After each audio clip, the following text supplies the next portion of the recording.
Not everyone's a Grandmaster. But that doesn't mean these stars aren't some of the greatest creators and people in chess. Oh!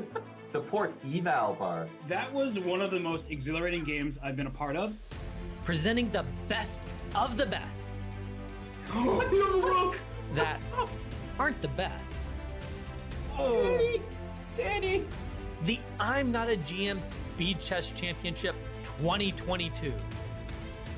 Oh King. no! We've seen the first Botez Gambit. What a way to start off. Everyone would not be proud, Alex. Watch your favorite creators scramble. And now Levy's up. It's me! It's me! Rook F1's me! Oh my goodness. Blunder. Oh, Queen F7 mate! Queen F7 mate! And play some brilliancies. Wait, it's stalemate! What a find! What a find by Lars! That was amazing! Watch live on chess.com/TV. Welcome to the I'm Not GM Speed Chess Championship. I'm Grandmaster Robert Hess. Alongside me today, Grandmaster Amon Hamilton. And Amon, I don't think we could be any more excited for this matchup featuring Justus Williams and everybody's favorite CCO, Danny Rensch. That's right, the Chief Chess Officer, Robert. It's a pleasure to be here alongside you for the commentary. And yeah, I mean, you said it. Just having Danny in here, I mean, I'll be really happy for him if he wins, and I'll be really excited to make fun of him if he loses.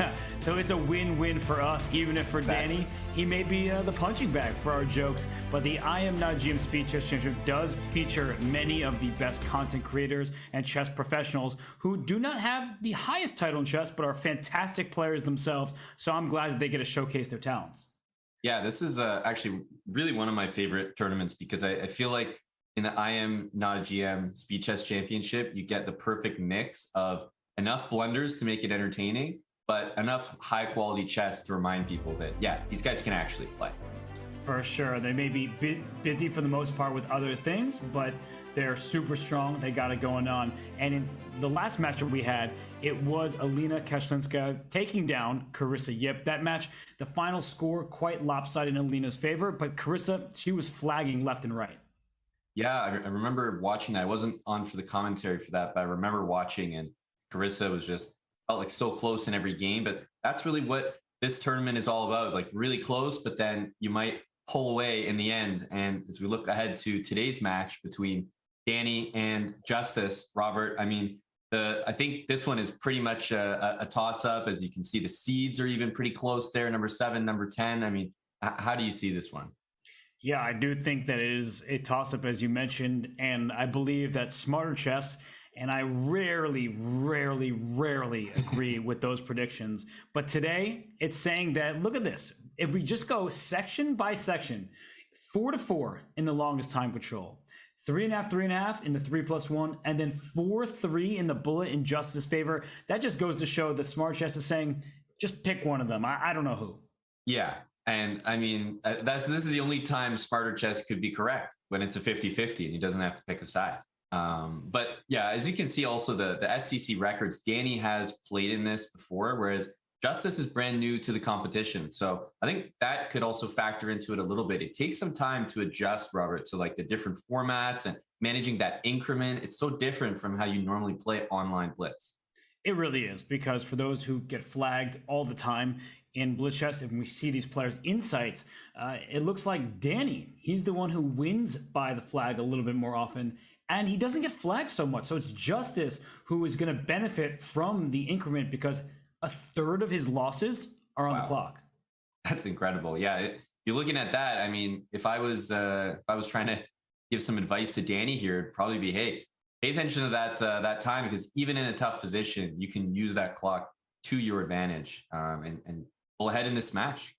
For sure. And look at how many games they've played, right? Danny, he's supposed to be the chief chess officer here. He's played a bunch of Blitz and Bullet himself. And Justus, I mean, he's no stranger to this interface, to this server, and he has played a ton as well. So, I mean, 82%, both of them. So when we say that this is as even of a matchup as it gets on paper, we're not kidding. No, seriously. This is Going to be very, very exciting. I wonder if it's going to be a blowout in any direction, because sometimes even the closest matches, Robert, they sometimes get out of control near the end. But I'm excited to get into this match and see how these players match up against each other early on, because if someone gets out to an early lead, Robert, we could see them really pulling away in, let's say, the 5+1 portion. Yeah, absolutely. And I hope both players have been, eating their Wheaties, doing their tactics. We know Danny has been doing his puzzle rush because, of course, Danny, he's on social media. He should be doing preparation. Instead, he's just trying to prepare his best tweets. And he scored a 35 on puzzle rush. So look at that. Number one. Yeah, is that photoshopped? I mean, number one score? That seems unlikely. I mean, why would he be scoring that right before his match? I don't know. I don't know there, Danny. Well, his weekly best is probably 1 of 1, right? It's exactly. You did your best job this week. Congratulations. It's the only time you tried to do it because let's face it, Danny, he's on calls all day. He's not exactly working on his repertoire, as you know full well. We bring this conversation to the Queen H1. So for the people who know, they know. Yeah, if you know about Queen H1, you know. And as Ben Feingold likes to say, Danny's he's going to be the best player in his chair today. Yes, and I mean, hopefully he'll be seated. Sometimes he likes to play standing up with the whole invention of the standing desk. I don't really think that playing chess standing up, that's not really my vibe, but do you think it could be helpful at all? For me, I want to say no, but I think it could work for some people. Maybe like I'm just thinking Greg. Greg could be like a prime candidate for something like that. And I remember the last time Danny played in the IMSCC, he had the goggles on, and he had the wrist brace, the biker gloves. So I'm just wondering what kind of Danny we're going to see show up today. Not just the chest, but what's the guy going to be wearing? Yeah, is he coming right from CrossFit? Is he doing CrossFit while he's playing? You never know when it comes to Danny. What is this position with 2 queens and a king on c6? I was following Justus, and lo and behold, the guy was getting a few stretches in before the match himself. So he's warming up with a quick little bullet game there. Didn't quite go his way. No, there's 2 white queens surrounding that king on c6. So Justus is getting ready to face Danny, but wow, that game really was not probably building his confidence at all. No, I think probably not. But, he just has to remind himself, okay, I don't think Danny can do this to me. This is reserved for other people. Yeah, and what is that username? I can't Jay Wills? Or is the other one? Yeah, I thought it said Cannon, but it doesn't. This is one of those ones that I always reminds me of some Twitch names where I'm really careful not to say it in the wrong portions, because you might be saying a bad word, or you might be saying something that you don't want to say on air. So I'm always careful with names like that. Now that I've zoomed in, I think it's just Eamon. So yeah, exactly. We're all good here. And the players, I think they're getting set. I can see it looks like Danny's talking, so probably getting and there's a salute. So I think they're about to get underway. I don't see a wrist brace this time. None of that. No, but I do see are those. Is he bringing out the shades here? Justus, yeah, he's got the serious aviators going on. Yeah, and it's I just don't know how to read him at all. In fact, I'm a little intimidated. I was about to say the same thing. Yeah, I don't want to say anything anymore. I'm just wow, respect. You're playing this, and okay. So Justus Williams, his coach growing up was Miron Scher, who was my coach. So when I see these A4, bishop B5 check followed by A4, right, that's got to be some Miron influence. Okay, that's good to know. A little tidbit there. We see the opening Sicilian bishop B5 check. This kind of avoids a lot of the main theory in this line, so it's favored by players that just kind of want to get a regular game. Yeah, it's not trying to claim an advantage of any sort. It's just trying to avoid theory. And right, Black did not take on B5 because White would have been happy to take with the A pawn, open up that file. And now, Amon, all of a sudden we see that Queen on C7, Bishop on F4. I mean, Knight G6 is clearly what White is aiming for. That's so right. What's Black going to do here? Danny's taking the first big think of the game. Yeah, you have to be a little careful. Something like Bishop D6, then Knight takes D7, and it's possible that you get yourself into a funny position where after d takes c5, you can't even recapture the pawn because you're knight on d7. So even as early as we're in the game right now, there are pitfalls for Danny. Is a pretty simple threat that he has to deal with. Yeah, that's actually a really nice sequence there where it looks like you've protected all your minor pieces, but you lose a pawn in the end. So he moved his queen out the way, and Justus, he went his knight to d2 very quickly. He's bringing the knight to c4, and that d6 square. If you can plant your knight in there, and then you can take back with the pawn, that'll be good. And that bishop on 4 was hanging though, wasn't it? It was, yeah. Knight takes, and then I guess queen e4 or something like that would be the response, or queen g4. That would have been an interesting line. But Danny's looking to keep the knight. And question for me, Robert, is do we have time to play b5 now? Well, Danny says, yes, we do. And the eval bar says, perfectly fine move. The question of whether the knight on d6 is that powerful or if it's just going to kind of be stranded there. It looks very good there. You're attacking b5. And once you have these trades as you're showing, that pawn d6, it looks like a strength. The passed pawn, there's a bishop covering it. But especially if pieces get traded off, that pawn becomes a liability rather than an asset. Exactly. And if this bishop is ever disconnected from the pawn, you lose it, and all of a sudden you're down a pawn, and that knight is much better than your bishop with a nice strong square on d5. And this is one of these moments where I think practice comes into play, where, obviously these are both very strong players, but if you're Danny and you're nervous about taking that knight because you don't want to see a passed pawn there, you just refrain. And if you look at the clock, Justus is blitzing out every single move. Like, he understands the themes of this position. Yeah, he's leaving that knight there. And I think it's one of those things that the longer you go without taking it, the worse it gets when you finally do take it. Rook d4 was played, and finally we see Danny commit to bishop takes d6. Do you think he made the right choice, Robert? I mean, with the follow-up c3, I'm not really liking the look of black's position because you need f6, e5. You were saying you need to disconnect that bishop from the pawn. You can't play f6 with the e6 pawn being so vulnerable. And you don't really want to play e5 because your knight loses its outpost on the d5 square. So I feel like black is in danger of having that c3 pawn being overextended. And there's no, at least, concrete ideas that I'm seeing for Danny that make his life easier. Yeah, he can play b4 and a5. Sure, you can have a great pawn chain there, but it just doesn't really affect white. I think white wants to continue with rook d1, maybe h4, h5, potentially h6.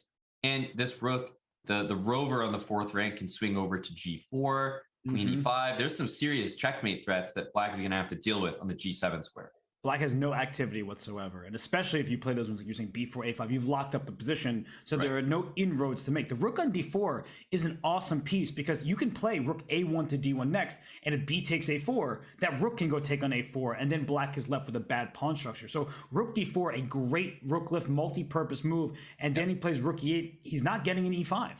No, it's not going to happen. And, if you move the knight and then try to play e5, well, sure, you're blocking the bishop, but there's 2 rooks doubled on the d file that say, no, you're not taking that d6 pawn. No, that pawn might go up to d7 if you're not paying attention. So rook d8 played, and h4, everything that we want from Justus is happening.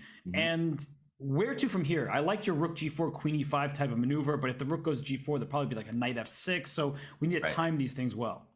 Yeah, you really do, because, h6 has been played, which can also be a target, mind you.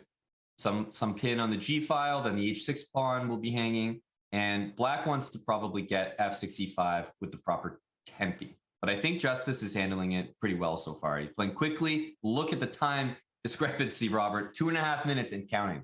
It's incredible. And queen c5 by Danny. Now rook g4, I guess queen h5. He's just pinning that knight, first on the diagonal and now on the 5th rank. And rook g4 is about to happen. You mentioned h6 as a target.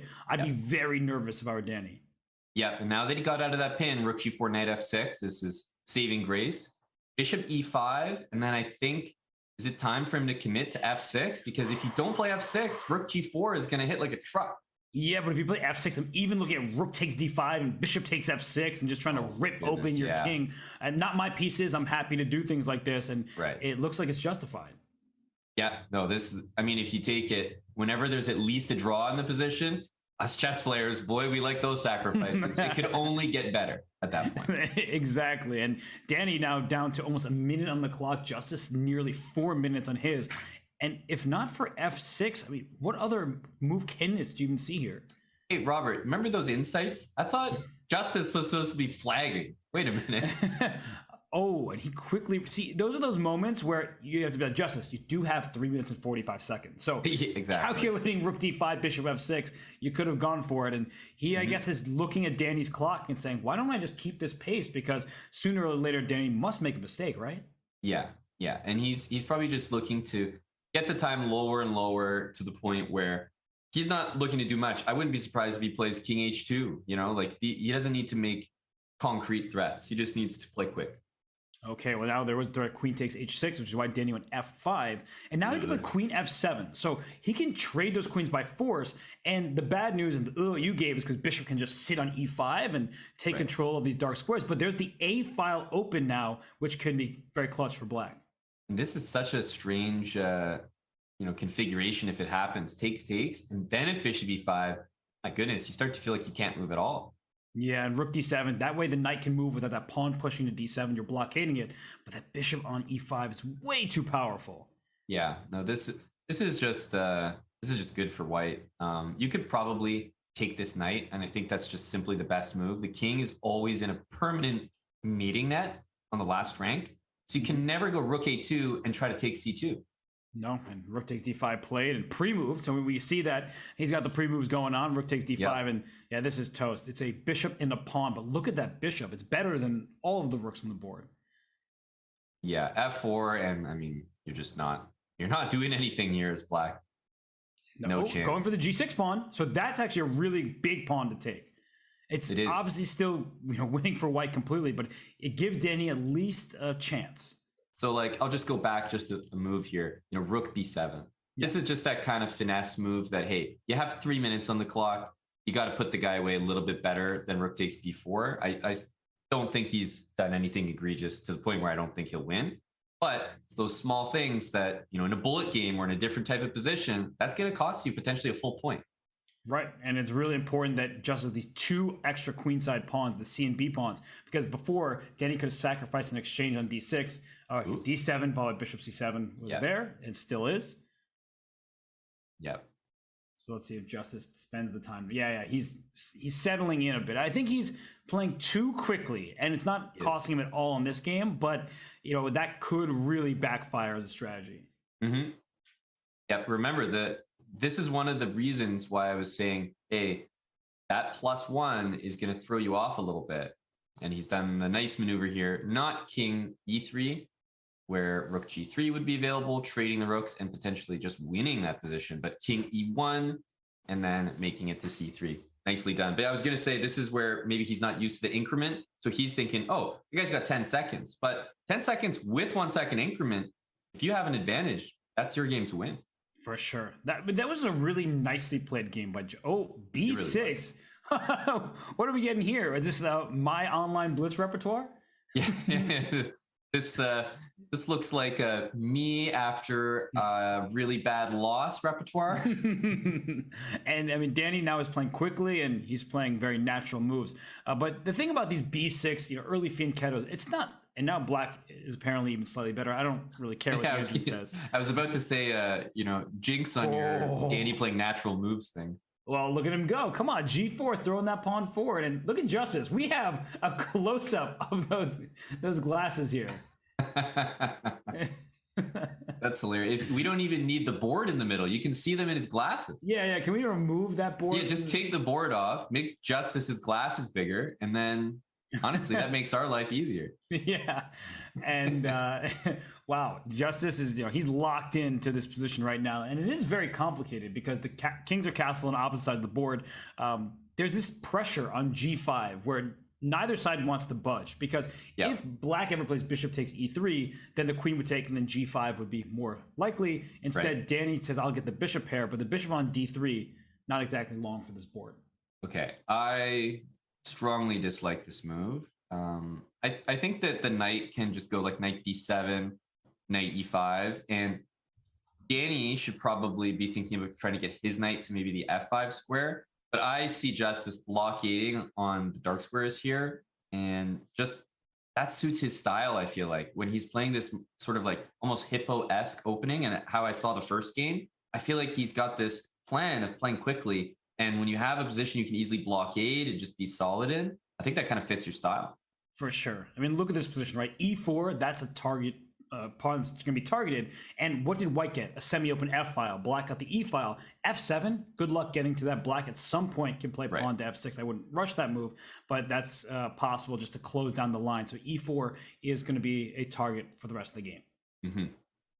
Yeah, we see B5, but tough for black to attack on the queen side as well, because white can even play some ultra aggressive moves like even B4 sometimes, because white has way more space than black in this game. For sure. And this queen could just slide up to D4 at some point. Really what white wants, that knight on C3 isn't doing much. It is protecting D5. You move the knight now, you just lose that pawn. But if you could get the knight E2 to D4 to F5, things like that, that would be very nice. Of course, the E4 and D5 pawns, as we keep mentioning, they're loose, so you can't afford to do that. But you need to regroup with that knight. That's right. Yeah. Meanwhile, for Danny, at some point he might even be trying to get an E5 move to work to open up that bishop on the king side, but everything needs preparation. So both sides kind of have a position that's a little bit stable at the moment, and so they're trying to reroute their poorly placed pieces to better squares. That's right. And I mean, the knight on C5. Excellent piece. Knight on G5, nicely positioned as well. That bishop on B7 for black. It's staring into a pawn, and it's also blocking the rook's access, so you can't play B5 to B4. And I'm not sure if I like that move, because D6 feels tender. Yeah. So the thing with C6 here is, I mean, you pretty much, it looks like you almost immediately regret playing it with that D6 pawn. But to Justus's credit, it was following a principle that you were just talking about, which is, hey, both sides have to try to take a piece that isn't doing very much and try to improve it. So the idea was correct. C6, he's trying to get that bishop open, but queen G3 does look like a powerful response. Right, and he played C6 because that rook moved away from D1 over to F1, so there was less pressure down the line. But I mean, look at the evaluation right now after knight takes E4. So just shoot. Is it just keep capturing and take maybe G5 here actually instead of taking D6? Can we just go straight for the black king? That's Danny's really going to need to sort of pause and think about this, because if he finds G5, and he does, I think that's a tremendous decision to hold off taking this, because look at that eval bar. It's like, wait a minute. No, this isn't what I like, right? Opposite bishops, it's hard to make progress. Danny reading the position correctly, and you called it, Robert, G5 is the way to play. Now queen takes F4. The problem for black is F7 is also loose. D6 is hanging. Everything's kind of hanging. So it was a desperate try by Justus, because his king side was being just torn apart. But a really nice pause by Danny there to play G5. So many of us, even myself, if I wasn't commentating, if I didn't have the bar off to the side, I probably would be pre-moving bishop takes D6 there. It's a free pawn. The position's still good, but a nice recognition by him that just going after the king is more important than winning a few pawns. And with three things hanging in this position, I think we'll get a resignation, and we do. So honestly, two pretty one-sided games for different reasons, it felt like. In this one, we saw, maybe in the first one, we saw Justus play really quickly, get the edge, and then honestly, it was like so one-sided. He was almost up 3.5 minutes. But when Justus doesn't get that edge early on, and he continues to play quickly, we are seeing the blunders come in. Yeah, and completely different styles of games, right? That first game, it was just a positional masterpiece by Justus. He maneuvered his pieces to the perfect squares. That second game was Danny. He was just gaining a little bit of space, and he was the one who, if anyone, had pressure against his opponent on where the kings were. So it's going to be a back and forth match. We saw the Smart Chess prediction saying it's a toss-up, and so far 1-1, very even. Yep, absolutely. We see the two different styles from the players. Danny is sort of taking the approach of, I'm going to spend the time to try to find the best move. And then Justus is going for the approach of like, I'm not always going to look for the best move, but I'm going to play a pretty good move quickly, almost all the time. And those are like, honestly, those are the two most successful, contradictory styles to play blitz chess online. For sure. And knight E4 just played. The queen is under attack. You want to play queen takes G7. I know. If I was streaming, I would do it. It's just not even a question. You have to sack the queen, get a discovered check, and then realize you only have two minor pieces for the queen. Exactly. So it wasn't a good choice. Yeah. Oh, gosh. Well, now the queen just dropped back. So if you take on C3, your dark square bishop is going to be gone, be traded off. And that leaves white with a better position because black's king side is feeling airy. That's right. We see this like usually the pawn on e6 is actually on e7, and then you can play pawn to d6, and it's a little bit more secure. But because Danny committed this pawn early, which is actually a little odd, if you go back to the opening, we see e6. It's not usual that in these structures you also go for g6 because you don't really need to open up both diagonals if you're going to commit to one. Right, and as we get to the game position, that's the biggest difference, is white has his pawn back on e2, didn't have to waste any time with e3, and black has a kind of hedgehog sort of structure on the queen side with the a6, b6 pawns, and those can become very quick targets. Yep, and Justus, it seems as though this is going to be one of those games that just really works for him because I see lots of targets. He's playing quickly. This is the kind of position I could see Danny getting in big trouble early on because he's got this really unorthodox structure. And look at white, simple moves, rook to the middle. I mean, he's completely developed. Everything seems completely fine for Justus here. He's like a couple moves away, I feel like, from winning a pawn or a tactic. That's right. I mean, even though queen c7, there might be knight d5 that you have to calculate from Danny's perspective. Anytime you put a queen in line with a rook, the rook tends to win that showdown. And there's this diagonal pressure, right? The bishop on b2 is loose. So that's why knight takes e4 hasn't been played. Although after knight to b4, there's something here apparently. And a3 is that simple.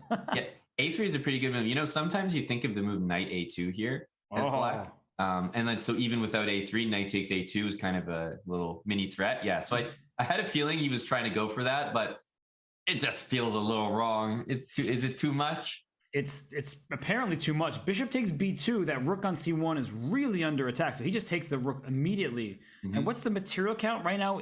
Black is taking a rook, white is taking a knight, and knight d6 is about to happen. And the problem is that this knight is just trapped. So it's not even that this is with tempo, because remember, black can take on f3.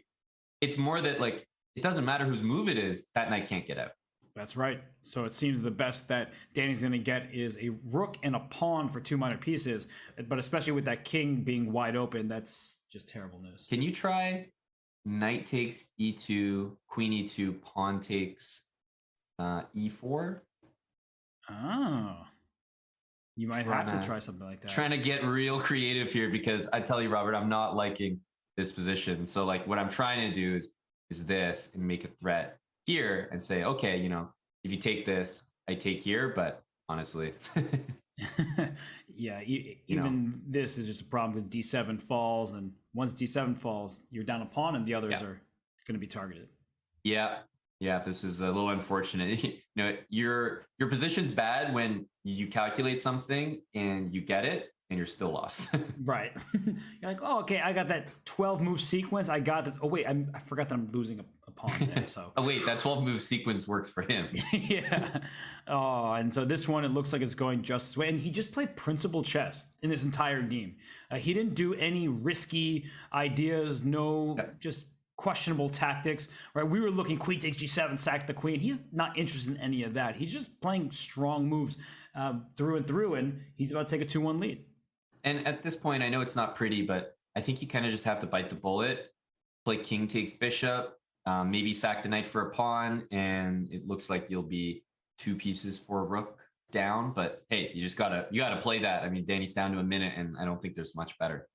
And it's what happens when you're rusty, right? You're trying to find those good moves. You don't want to be tricky and bullet-like where, let me just make some quick move and hope they make a mistake. You're like, let me get back into that rhythm because, hey, I'm an international master. I grew up playing all these over-the-board tournaments, securing my norms, beating grandmasters. And so you're like trying to get into that flow, but now you have 57 seconds. So even if the eval bar goes right down the middle, you're down 3 minutes on the clock, you're going to lose the game.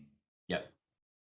I think bishop takes f3 was pretty much like nearly transposing into our line from earlier. So I think that was the one to do. Not like he's not still completely winning, but. Yeah, I mean, if queen f8, there might even be rook takes d7 instead of taking the knight. That's right, yeah. I think he's going to play it safe here. I also thought rook takes maybe, queen takes b6, but no matter what, there's going to be pawns still hanging. What's the material? Did he win 1 pawn there? He won a pawn, yes. 1 pawn, okay. But this is what you were talking about. If Danny had gotten to this position quickly, he's down a pawn. There still are some chances here. It's not game over. Mm-hmm. Agreed. Yeah, in some rook end games, I mean, we all know being down a pawn in a rook end game is absolutely not the end of the world. Right. All rook end games are drawn, so they say. Of course. And Every white's single extra pawn is a double F pawn. So, it's not like this is the easiest win, although the eval bar keeps going up after every turn. So it's like, yeah, you know what you're talking about. B4. There's this like queen hitting the A3 pawn, but yeah, so takes on A3. This queen takes B6 though. Okay, so now if you trade queens, play rook D6, black has rook B8 to target that B3 pawn. So all of a sudden, Danny can find himself attacking some pawns, but he has 9 seconds left, right? This is exactly what we're talking about. Even if Justus makes a few errors here, how are you going to play with 9 seconds? True. Yeah, I think this is an example that if both players had 2 minutes here, totally different ball game. But 3 minutes to 9 seconds, I mean, it's like I'm watching myself play chess here. Yeah, that's funny. And yeah, I just think that for Danny, he's going to need to speed up. For Justus, like, I think it's a bit uncomfortable to be up so much time. Like, obviously it's good, you're happy about it, but like he's making inaccuracies because he's probably not entirely sure, do I just play a quick move or do I really dig deep and try to find the best move every turn? Yeah, and look at this. Like I definitely think Danny has done a good job. This is a simple one. Takes in rook D6. That's going to be too easy. But Danny defended pretty reasonably. Yeah, and even here, right? Let's say somehow black gets one of these queenside pawns. Yep. Like you're up 2 pawns, but it feels like you're only up 1 because of the double F pawns. Mm-hmm. Yeah, and you have to be sure. King E7, rook B7. King D6. Yeah, that's something to calculate. Right? It's like, oh, I'm up 2 pawns. I trade rooks. I win. Then you're going to lose C6. I'm still up 1 pawn, but wait a second. Those are double pawns over here. Yeah, rook A7 and rook G7. Yeah, that's GG. Yeah, that's well done at the end there. Nicely done. Just mop up. All these pawns are going to disappear. I would play King G2. Right. And I think Danny wanted to play King E4, King F3, and then he realized, the King G2 would stop all that. So I'm curious about this. So, okay, Danny's going to lose this game regardless, but from an overall match perspective, does Danny want more games in the longer time control? Is he happier to push this match along, get into the shorter time controls? How do you think the players are thinking about the match strategy overall? I think Danny does. Like, first of all, I think Danny's going to play, as most players do, a lot quicker in the bullet. That's just what happens. You realize, oh, okay, I must play quicker. So they do. Because Danny has some speed. He's just not showcasing it right now. But I think that Danny actually does want more games in longer time control because he's using so much time at the moment, but he's using it in positions that are just not very good for him. In the games where he's in control, he was actually staying up on the clock. So I think Danny is going to look for more of these games. Well, he's going to get another one right now. He resigns, and now it is 2-1 in Justus' favor. And all right, they're trading off wins with the white pieces. Justus 2-0 with white, Danny 1-0, and oh, look at this. We didn't get a Scotch. We have an Italian. Yeah, and Bishop E7, very reserved move. Are you familiar with this move? I mean, it's not the craziest move, but it's still fairly unorthodox, I would say, for E4, E5 Italian standards. Yeah, I actually played it growing up a bit, not because it's good, just because I didn't want to deal with the theory. And I was like, oh, I'll play Bishop E7, figure things out. And Justus has figured this position out because, this is one of those moments. He played Queen C4 without even like a half second's thought. And okay, without blinking. Danny reacted poorly with D takes E5. I think he had D5 there, for example. But the point is that these moments where Justus is just like playing bullet chess, bullet. It's working out thus far. But that was a moment where his position was great out of the opening, and we immediately saw it turn to +1 for white because of Queen C4.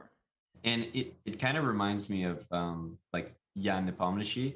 Mm-hmm. He's one of those players that he's so quick, and he can win a chess game in classical chess against 2800 with like more time on his clock than when he started. And when he wins those games, you're like, wow, this is unbelievable to watch. Like, it's amazing to see a player play so quickly and have everything under control. And then he may play another game where he blunders a piece because he's playing too quickly. And it's easy to criticize, but with players like that, it's just kind of, live by the sword, die by the sword. And it's so hard to criticize because it's just intrinsic. It's part of their style. Yeah, and it's not like Justus is doing anything tragic, right? He's just playing quickly when he doesn't need to. And as you said, it's a stylistic choice, and we can see Justus' style. I mean, the guy's got drip. Look at those glasses, right? I know. The whole fit is there. So, it's just more so that obviously Justus is such a fantastic player. There are those moments for Jan Nepomniachtchi. That's the biggest criticism, is that, it's his blessing is his curse, where somebody's like, Jan, you're playing a great game. Maybe just take another moment there, slow it down, and then win that game instead of doing something a little bit too hasty. Yep. And speaking of too hasty, I mean, Danny, he's almost like he's trying to keep up with Justus. Like, Queen E2 here, I don't like any of this. The king's stuck in the middle, 2 bishops for Justus. I mean, look at Danny's position. It's horrific, really. Yeah, and I think what you said is a good way of phrasing it. That he's trying to keep up. He notices that every game he's down 3 minutes on the clock, and so he tries to play quick moves. And it's coming back to bite Danny more than it has Justus thus far. Yep, this is not working out for him. Knight E4. I mean, he needs to hang on to his E5 pawn. If he ever gets in a position where he's down a pawn, then that'll spell the end as well. Yeah, Knight D4. So C7 is hanging. You can capture that. And what's the idea? There's Knight E6. Look at that. Knight retreats, often the hardest moves to see, but it forks the rook in the bishop. Sweet move. Yeah. I'll put that on the board there. Yeah. Rook C7, and you might be calculating just about everything under the sun, but Knight E6, one of the weirdest ones. And your bishop on F4 is just hanging. Unfortunate. That's a nice tactic. And so Danny, he lifts his rook, but just drops on C3. And I think now's the time to remind people or inform them that Justus Williams once beat Magnus Carlsen in a blitz game. So when Justus was a teenager, there was this viral video of him beating Magnus in an over-the-board blitz game. So do yourselves a favor, go look that up, and you can find it for yourself. But Justus, he's been strong for a long time. He only just got the International Master title, but that's on paper. By strength, he's been that level for a while. Mm-hmm. Yep. King C1, I think Danny is maybe looking for here. Justus also can start pushing these pawns like C5, B5, A5 even. That looks like a very reasonable plan because I'm not sure what Danny's really up to. Well, that D6 square. We saw what Justus did to Danny. Danny's like, hey, put that pawn on C5, buddy. Come on, just do it. Whoa. True. Whoa. F5. Well, it's hard not to play pawn takes, I'll tell you that.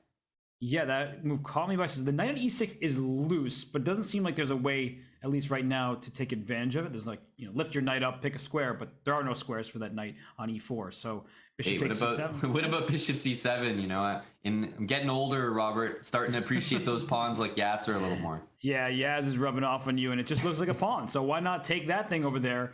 I guess there's a rook D7 type of move as a response, but that bishop can always just retreat, and you stole one. Right. Yeah, and also if bishop C7, rook D7, maybe I'd even consider bishop D6 or something. Try to be a little tricky here. Oh, look at you. Yeah, that's actually a really cool tactic. You're just cutting off the circulation of all of Black's pieces. The bishop on D3, as you mentioned, the pawn F6, and bishop C7. Step 1 played by Danny here. Rook D7 looks so natural as well. Like, rook C8 is just not something you consider with your bishop loose. So, yeah, rook D7, and will Danny uncork bishop D6 on us?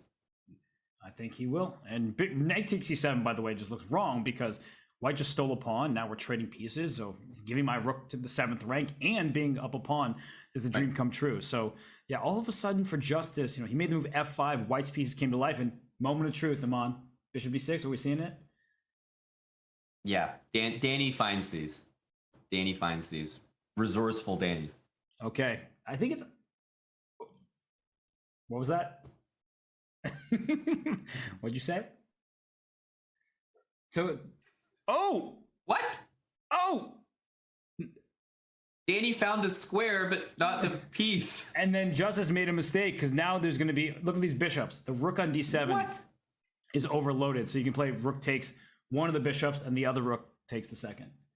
So let's just take a step back here. So knight D6 was played, and after bishop takes D6, rook takes D3, knight C7, and somehow Black's pieces untangle here, and he ends up a piece. But instead, this is what we're talking about. I mean, we literally just had this conversation, Robert. Justice, slow down, right? This is like a basic error, and way below his caliber. But now he's dead lost, and he should have been up a piece. And now he's down a piece after rook takes e7. It's just Crazy. simply an extra piece for Danny. And it's one of those things, though. I think that when you play it move by move, that tactic becomes increasingly evident. But in your head, right, the bishop and the knight, where they're all tangled with each other. So like realizing that your bishop clears and then your knight takes e7, takes e8. Yes, it's of course well within these players' wheelhouse, but there's something that's sometimes difficult about visualizing those sequences. I would love to have open mics. I don't know. They're definitely speaking to each other, right? That's hilarious. So. There's something after that game where one of them was probably like, I'm pretty sure I hung a piece there. He's like, yeah, I missed that. And then I hung the piece. Yeah, and then I saw that. Yeah, I think both of them were like, I played badly that game. No, I played badly. You played okay. That's what chess players do, right? It's like, no, it's you. No, it's me. It's both of us. We both played terribly. That's how you sum up chess games. We both played horribly. Yeah, unless it's Kramnik, in which case you played horribly. Yes, you did, and you also did badly. More of you. Well, this is a King's Gambit by Justus, and Black is not up a pawn. It says minus 1.6, but you look at the material. White has 2 extra pawns on the C and D files. Black has 2 extra F pawns, but look at that bishop on C1. It's just a poor piece. Here comes a knight into D5 to reinforce that F4 pawn. It could actually jump into E3 to force you to take it. And That's right. Black's just taking over the center over here. Yeah, knight D5 to E3 makes a lot of sense. In positions like that, sometimes you can even try to fully reinforce this pawn with like queen c7, even an eventual h6 g5. And one move that I always like in these positions is like surprisingly putting the knight on h5. Yeah. So it's kind of a strange idea, but it guards this pawn, and the queen is no longer going to hit that square with so many pieces in the way. If you ever play h3, watch out long term for that g3 square. That's right. Knight h5 was the better choice. It's kind of hard to make that move because knights on the rim, we're told, are dim, but that's unfair. I think it makes you not think about knight h5 in positions like this. And queen d3, I think White should have kicked that knight from d5, which is why you probably like the knight on h5. It's very hard to get to here on d5. It's about to be kicked around, but queen d3 is a little bit maybe too slow in that regard, because now the knight can be kicked with a tempo over to b4, and Black can make moves like rook to e8 and take the e3 square. So it does look like Danny should have a decent position here. Yeah, in fact, if you go c4, we could even see Danny jump in with the other knight into b4 and then put this knight into e3. The knights are just kind of jumping every which way. For sure. And Danny now deep in the think tank. Still has plenty of time. He moved more quickly in the opening. And he chooses quick knight to b4. So that was sooner than I expected. But maybe he can kick this bishop around, right? a6, but this bishop c4. That was annoying. Right, so now c4 definitely looks like the move, because White wants to play d5, a3, and all these minor pieces, Robert. It's going to be like 1, 2, 3, 4, like all these moves. Danny's pieces better have their tap dancing shoes on. Yeah, I can't count that high. You're giving me the number of pawn pushes you're about to make. I lost track. And knight e3, at least you're attacking the rook.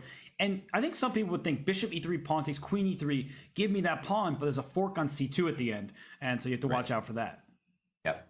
Be careful of this c2 square. I think White probably wants to maybe take, and then you could continue with like a3 or d5 or both. Yeah.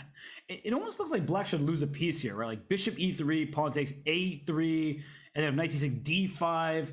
But then you see that this knight can go to a5, and you're like kind of holding on for now. Yeah, it just looks really weird. It does, yeah. Yeah, this is a very strange position, and I think both players are going to have to be very tactically alert at the moment, Robert, because one of these players could just be losing, just like last game, that eval bar could be ready to jump up and down. For sure, but look what Justus is doing now. I think that last game has influenced him here. He's like, I moved way too quickly in several moments in that previous game. Let me sit and think, and he takes and plays d5, and well, I guess maybe when he wasn't thinking, he was. Thanks a lot, Robert. Yeah, I don't know what to say, but it's really difficult in these blitz matches for sure. But look at the dark squares. Only one side has a dark square bishop. That's Danny. So when you put your pawn on light squares, well, you're just handing over that color complex to your opponent. That's right. Yeah, I think it was maybe just a little bit better to start with a3 to like make sure you kick that knight out. Okay, like after bishop to f5, then I think he can even put a knight on d4. So you're not too worried about the c2 square. But you also get the d3 square, right? So bishop f5, knight d4, bishop g6. I'll just keep my bishops in great diagonals. Watch out for queen h4. Watch out for that knight or you coming into d3 and start aiming towards the white king. So it just feels a little bit uncomfortable all of a sudden for Justus. Yeah, knight d3, just basically sitting on f2 and waiting for something to happen. Yeah, I mean, so okay, there you go. There it is. Good call. So queen e3. I'm not sure if bishop c5 is going to do some damage because then your knight is pinned, so knight c2 becomes a threat. Rook e8, rook takes e2 after that. Like, I think your pieces are just going to... Oh, there's no rook e8. There's a bishop on b5. But, a6, b5, rook e8. Yeah, that's what I meant, obviously. That's what you meant. Yeah, no, for sure. I saw that bishop is controlling e8. Yeah. Come on. But I do think bishop c5 followed by knight to c2 is going to be quite annoying. Yeah, bishop c5, it doesn't even matter if you win something immediately or not. Long term, that the pins, the bishops, it definitely looks like Danny is getting exactly what he wants from this opening. And I wonder if Justus is going to be repeating this because this does not look fun to play after knight d3.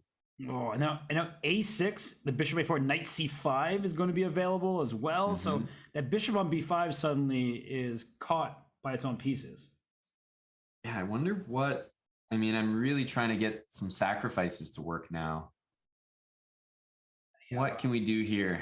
Yeah, I do want to take it like queen h4. I'm just like going for the brute force method, but the knight e2 is well placed so you can play g3 after that.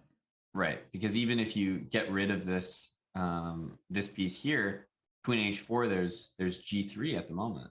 Yeah, and that d3 knight is hanging, right? The bishop on g6 was covering it, but now that diagonal is blocked. So maybe just take on f5 and...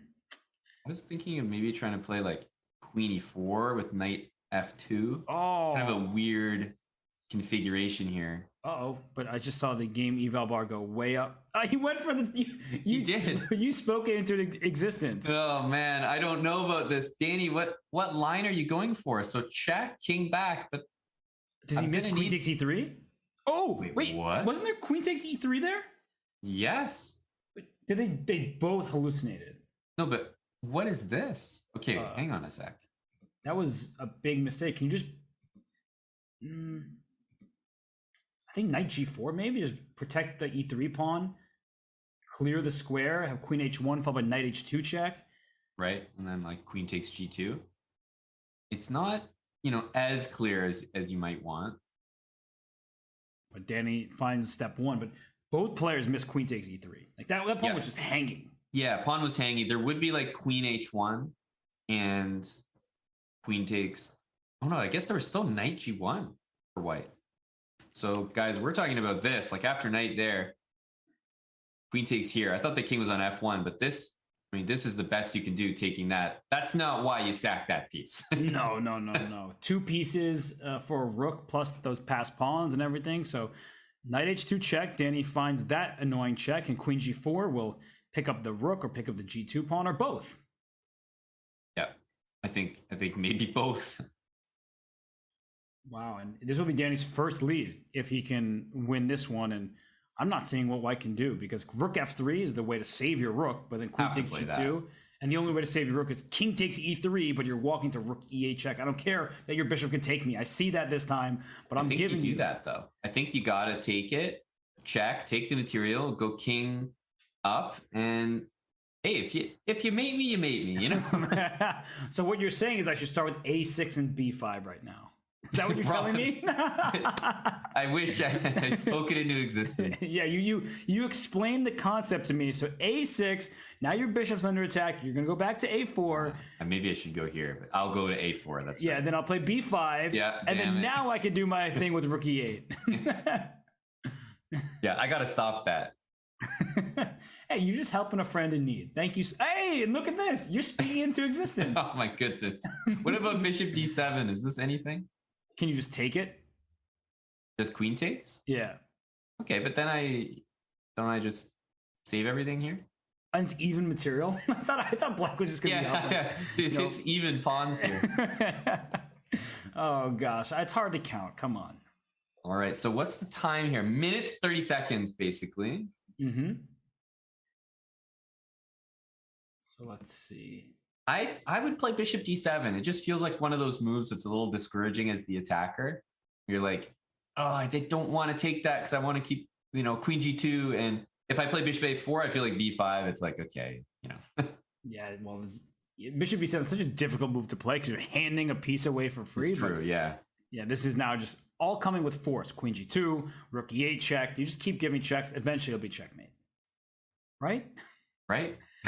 Queen d2. Then there's queen. No, because queen d3 hangs the b2 pawn. Oh, okay. If the king has to go to c5. This looks like a classy move from It's going to run to a5. Amon, the king is going to try to find safety here. You know what? I think it will. Safety in air Queen quotes. g6. Oh, queen d4. Much nicer move. Yeah. Yeah, that's way nicer. And a takes b5 isn't checkmate in 1, but checkmate in 2. That's right. That's right. They are talking to each other. Yeah.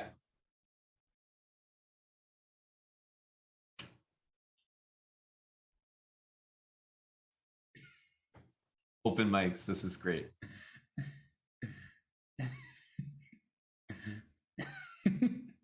I love how Danny won, but he's still the one who's breathing heavily. It's like he's the one who's suffering no matter what. Yeah, exactly. Doesn't matter win or lose.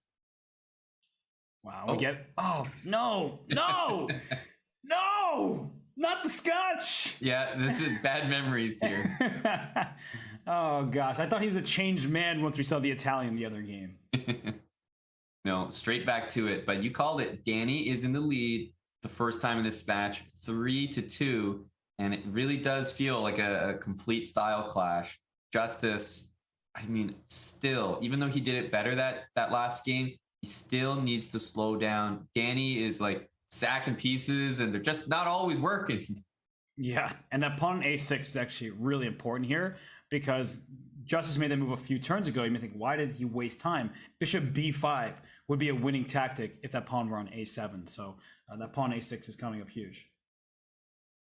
Yeah, c4 looks nice here. I like Danny's position as well. And the one thing that you should note about that, Robert, is he won with the black pieces. So now he's been cruising with the white pieces. Now is his chance to put a staple on this and bring it up to a 2-point lead. Right. And knight g6 played here by Justus. So, I mean, it seems like black is very solid, not very active, but it's not clear how white punishes black's play. And king h1, I get it. He wants f4, f5, but apparently not the best move in the position. Yeah, it's possible that, okay, h6 looks like definitely a move that I wouldn't mind starting with. Ooh, I mean, castling into an f4, f5 looked a little worrisome, but maybe black has some kind of like f6 and f5 himself. Yeah, maybe, yeah, exactly. Could you see f5 from black? Or as you pointed out, f6, f5, a little stutter step. Yeah, he decides to go for it straight away, and apparently it's slight inaccuracy. So how can white punish? That's the question. I want to play g4, but this is one of those moments where it's not my game, so I'm just throwing everything forward. It looks fun.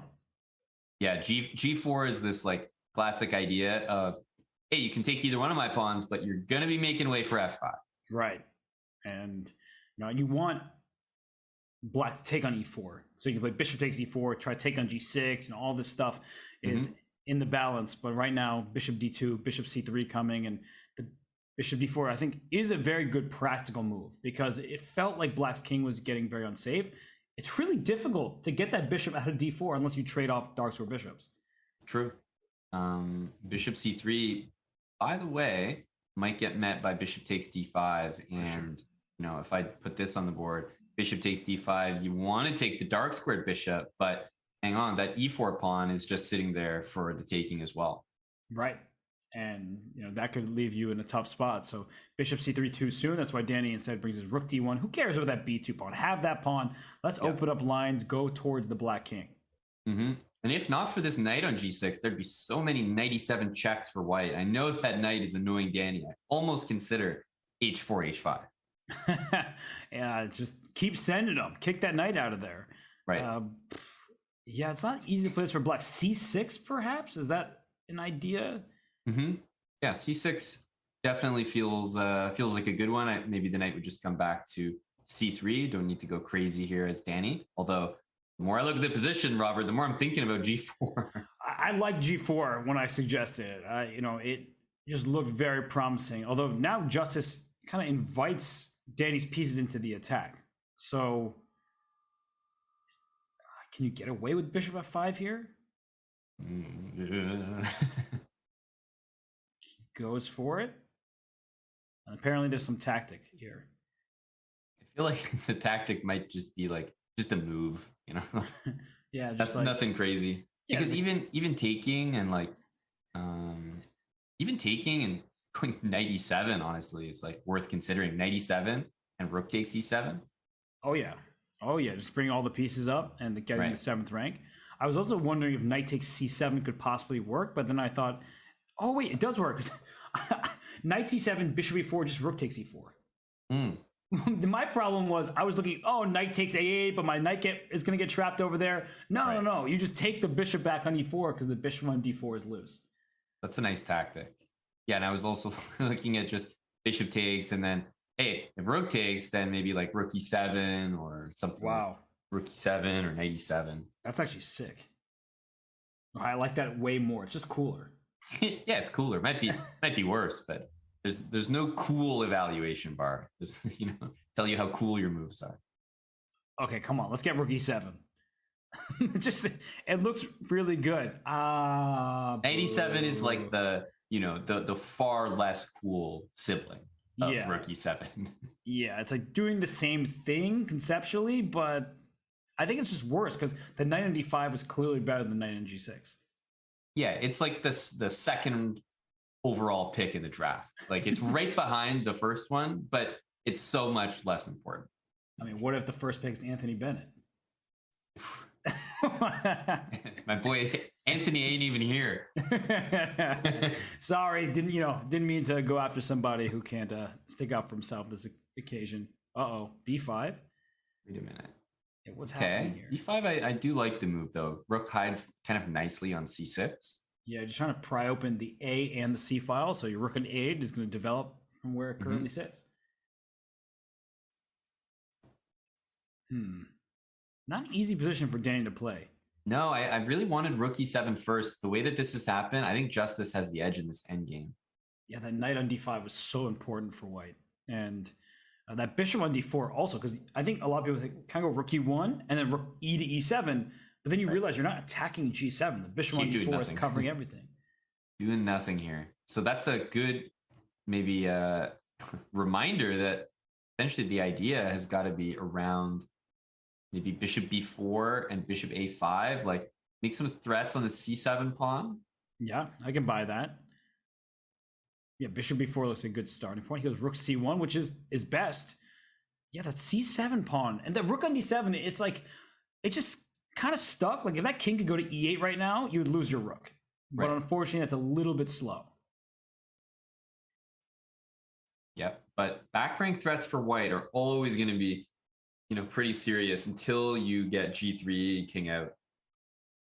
What I'm looking at him on is, can you go like g3, black's gonna go rook e2, and then can white play c takes b5? I'm like wondering, can I just give away my bishop to get some pawns over there? Wow. Yeah, and take no. And like take. The bishop covers a7 and the rook will take on a2. So okay. Survey says no. No. Oh. There we go. So he does play h4. It might not be the top move, but I really understand the need to create that escape square. Just nothing feels like it's working calculation-wise until your king is safe. Yeah, you need all the space you can get, and it's running up to h3. If you need bishop f2, so that bishop wants to sit on g3, because once that bishop gets there, your king no longer is getting out, but Danny's saying... I would have sacked that pawn in a heartbeat. Like, I can't deal with bishop g3. Although there was bishop c3, so that's why Justus was scared off from it. Ooh, bishop c3. That's a sweet move. Didn't cross my mind, but that's so strong. Okay, so they're trading b pawns, and c4 is loose. I'm wondering about d5 at some. Oh, it just hangs up. That's that sneaky rook. It's like behind enemy lines. Yeah, no, it can't move anywhere. And of course, I gave it a square and a pawn. So I'm a generous soul. Yeah, you can tell. Rook e4 looks good. That's right. I'm looking at bishop a5. Also g3, honestly. And Danny's down to 18 seconds. I wasn't even noticing the clock, but suddenly he's in time trouble. Oh, Oh, it's mate. I didn't even notice the mate. that's a problem. He has to go g3 now. G3 or king h2. Yeah. Now bishop f2, but then... Yeah, there's bishop e5 as well. He plays that one, but apparently Danny's still in this game. Yeah, you know what he might have needed? Maybe rook f5 to get the bishop and the pawn. Oh, that actually was just forcing, yes.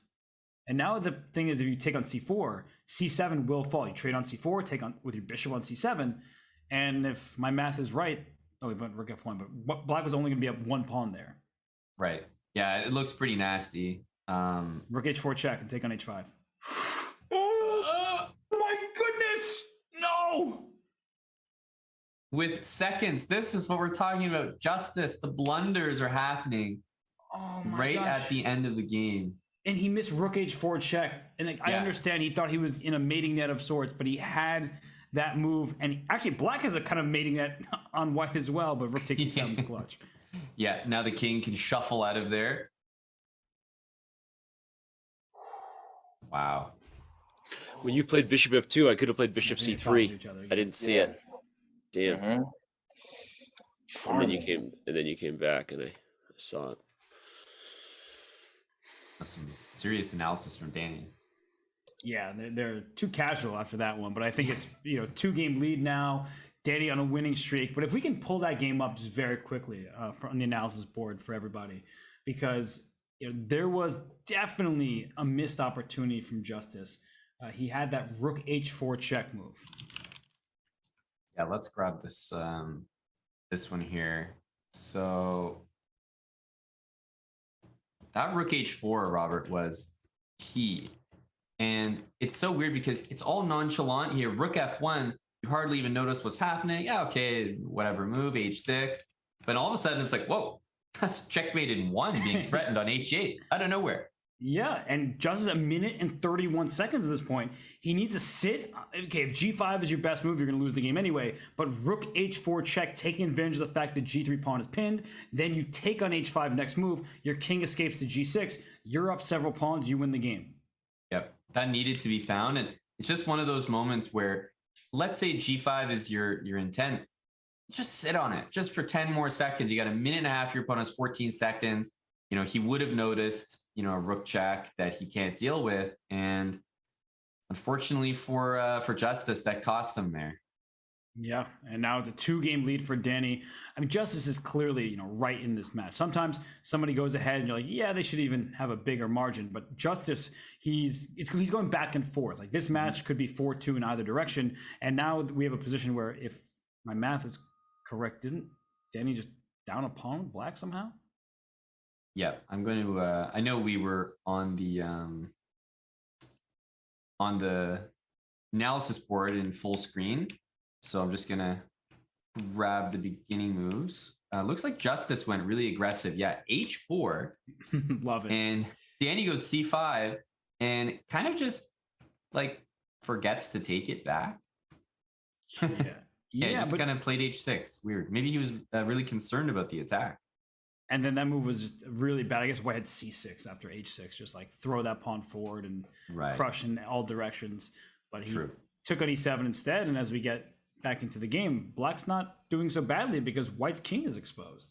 Yeah, a lot of weaknesses over here. h4 loose, knight on d5 very solid. And okay, there's also a nice open b file for Danny to work with here. If he was able to grab this game as well, I think it's cause for concern territory.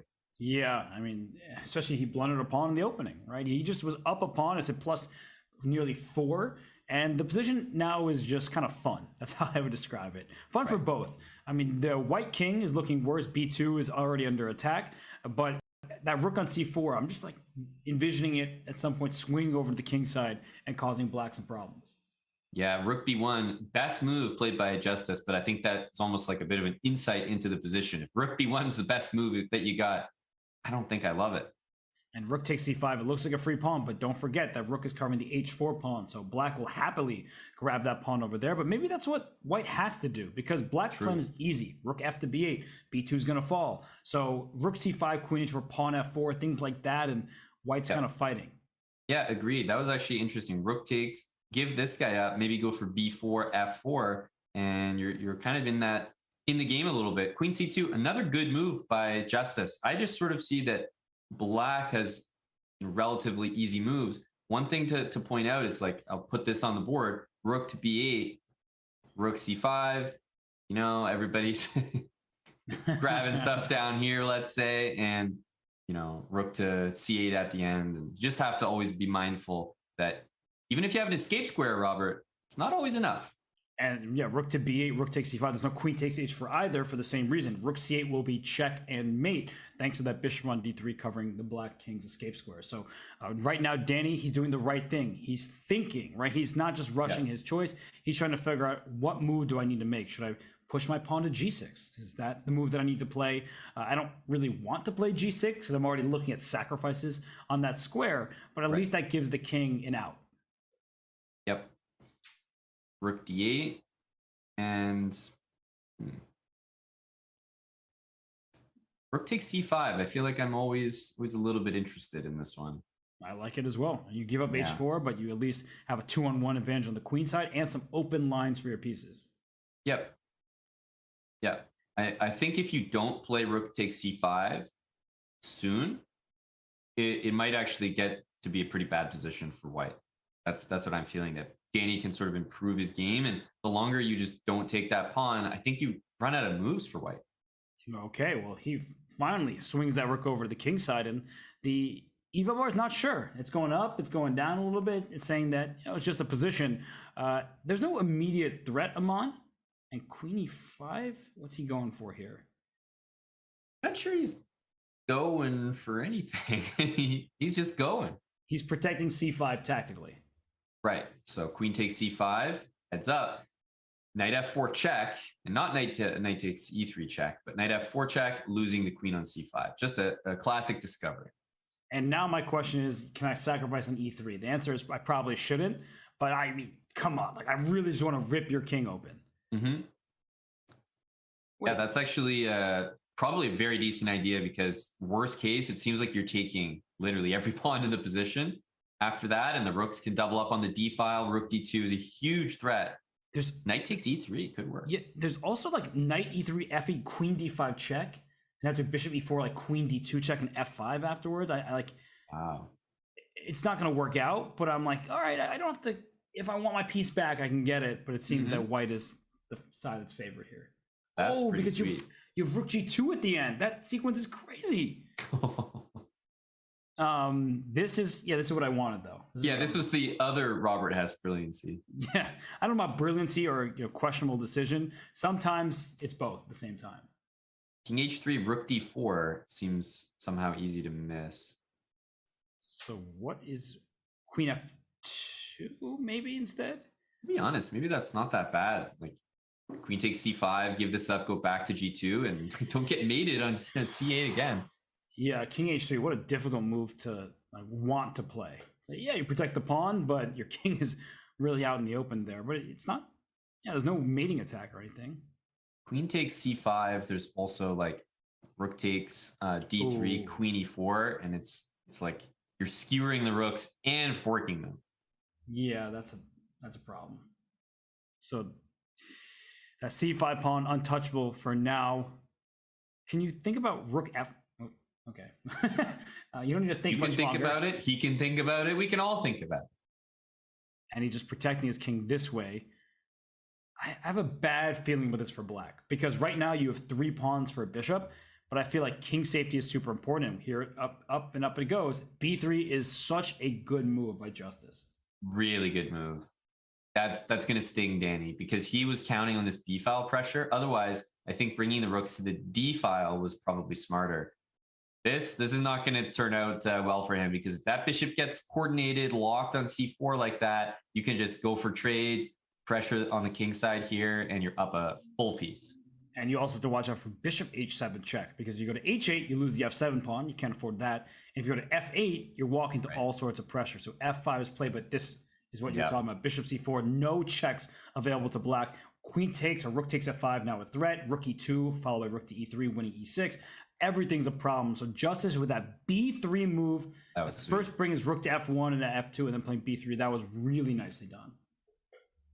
Rook g6. I think I was thinking like queen e2, h5, and rook g6, kind of the same idea, but I do like, clamping down on the position like this. Just, okay, that h pawn I have to be a little concerned about. Queen b2. Wow. Queen b2. Because you're attacking. I think that's a good move, yeah. You're attacking g7 and h6 because the g7 pawn's pinned. So he's doing it in a different order, and I think it still kind of works. So your queen b2 move is available. It'll probably be met by queen to e4. Yeah, actually now it's worse because there's rook d1 check in this variation. So, okay, Danny's fighting. Yep. What about rook takes f5 though? I didn't say, he was going to successfully defend. Remember, when one person gets, the crap kicked out of them in the fight, they're still fighting. Exactly. There we go. And that king on h8 is for sure getting checkmated. It's locked in the corner, can't move up. It's just, yeah. This is hey, can I offer you a package deal of all my pawns right now at once? Take them all off the board. Clearance sale. Yeah, exactly. Right. And they're going to deliver it free of charge. Yeah, just start taking them. Well, g6 is hanging now, so you don't want to give up that pawn, that's for sure. That's key. Bishop f7 is like a, safekeeping move. Right. It looks like, a weird move because it blocks the rook, but it also covers e8, which means to me, rook takes e5, rook e8 is nearly, almost pre-movable. But I do like that Justus is thinking, right? Like he's played plenty of games like this where it's a battle. He has the better side of it. And look at him with king h3, which was actually, wow, apparently this is the best variation. Oh my gosh. King h3 and queen e4 is like ridiculously good. Now bishop d3. And there's no checks. Is that the point? I think bishop d3 is the move they want. Wow. Okay, so queen g5. Can you run to e2 now? Just keep going? Yeah, I think so. So here is just going to repeat once more. Oh, queen d2 check. Queen d2. Okay, there was bishop e2. It wasn't like, dead lost or anything, but. Right. But now queen h7 and queen a8 are problems. Okay, so where's the game ender here? Queen a8 now after king h8. Still queen a8, yeah, take so a7. The king has to journey up. Oh, that pawn. It's so weird not to take that pawn. Yeah, he didn't want it. Queen d1. There's no perpetual. The bishop can come back to e2. Uh-oh. Oh, no, queen f2. He went to the wrong way. He's showing queen g4 check. What? I was about to say, I wonder if you take. I guess it's lost. It's the correct color, but. Was there an opportunity for the black king to just run over to the queen side? Because that's what I wanted in general. I mean, this is never going to work. And just have b6 and just throw your pawns forward. The king just did a dance. Yeah, there's more squares for the bishop there than the king can access in one move. It got away from me. And good job by Justus bringing that match back. And now they're not talking to each other. Danny loses the game, he's not talking. Yeah. If you want to speak to Daniel Rensch, you got to let him beat you first. Yeah. And now it's 4-3. Wow, that king h3, queen e4, bishop d3 thing, that was something. That was beautiful. And I can tell you, I was not thinking of it remotely. No. I was looking, hey, can I sack my queen for a back rank checkmate? Right. He's like, no, I'm going to sack my pawn. So I'm not going to checkmate right away, but I'm just going to threaten it later. It was gorgeous, honestly. And, right when we were complimenting him on taking his time to really think about the position, I mean, look what he found. He needs to spend his time in those moments, Robert. It's so key. And he gets a win, I think, off the back of a great game, but off the back of mainly spending time in a key moment, even when you've got the time edge and the edge in the position, but just taking your time to find that clean kill. Yeah, that was really nicely done. It just goes to show that he's ready now, right? Like he maybe had some early jitters, just nervous. It's hard to play a match, especially in front of so many people, but now he's settling in. And look at that bishop on d4. Not the first time today he's had a bishop from the black side on d4 that's looked marvelous. Yep. Here come the rest of the pieces. Yeah, this doesn't look like it's gone the way white wanted. It says slight advantage to white, and there's some holes on the dark squares on the queen side, right? Knight to b6 at some moment could be useful, but you may play knight b6, and then black might just play queen h4 and say, take my rook in the corner. I'm just going to go checkmate you. Yeah, doesn't care. And this looks wrong for like every reason. But at least you're not getting checkmated, right? So like, yeah, structurally you're in a terrible shape in the center of the board, but it's not like black's gonna go pick those pawns up. Yeah, I was thinking that it was time to bail out. Knight takes e3 and bishop c5 was just a free pawn. Oh, yeah, no, that's true. Instead, we see that the knight's on b6 and doing what? That's the question. Yeah, it looks pleasantly situated there, and it attacks nothing. Yeah, black doesn't really care about that because, hey, you can't use the d7 or the c8 squares. Yeah, okay, no problem. I'm going to play rook d8. Really doesn't matter. Knight d7. So that move not approved of. Is there knight takes d7, bishop c4, or what's the deal here? Why was knight? Yeah, I think bishop c4. Because then if bishop back d6, queen e5 hits the rook. Yeah. And if f6, like just rook d1, rook d6, and white's getting in there.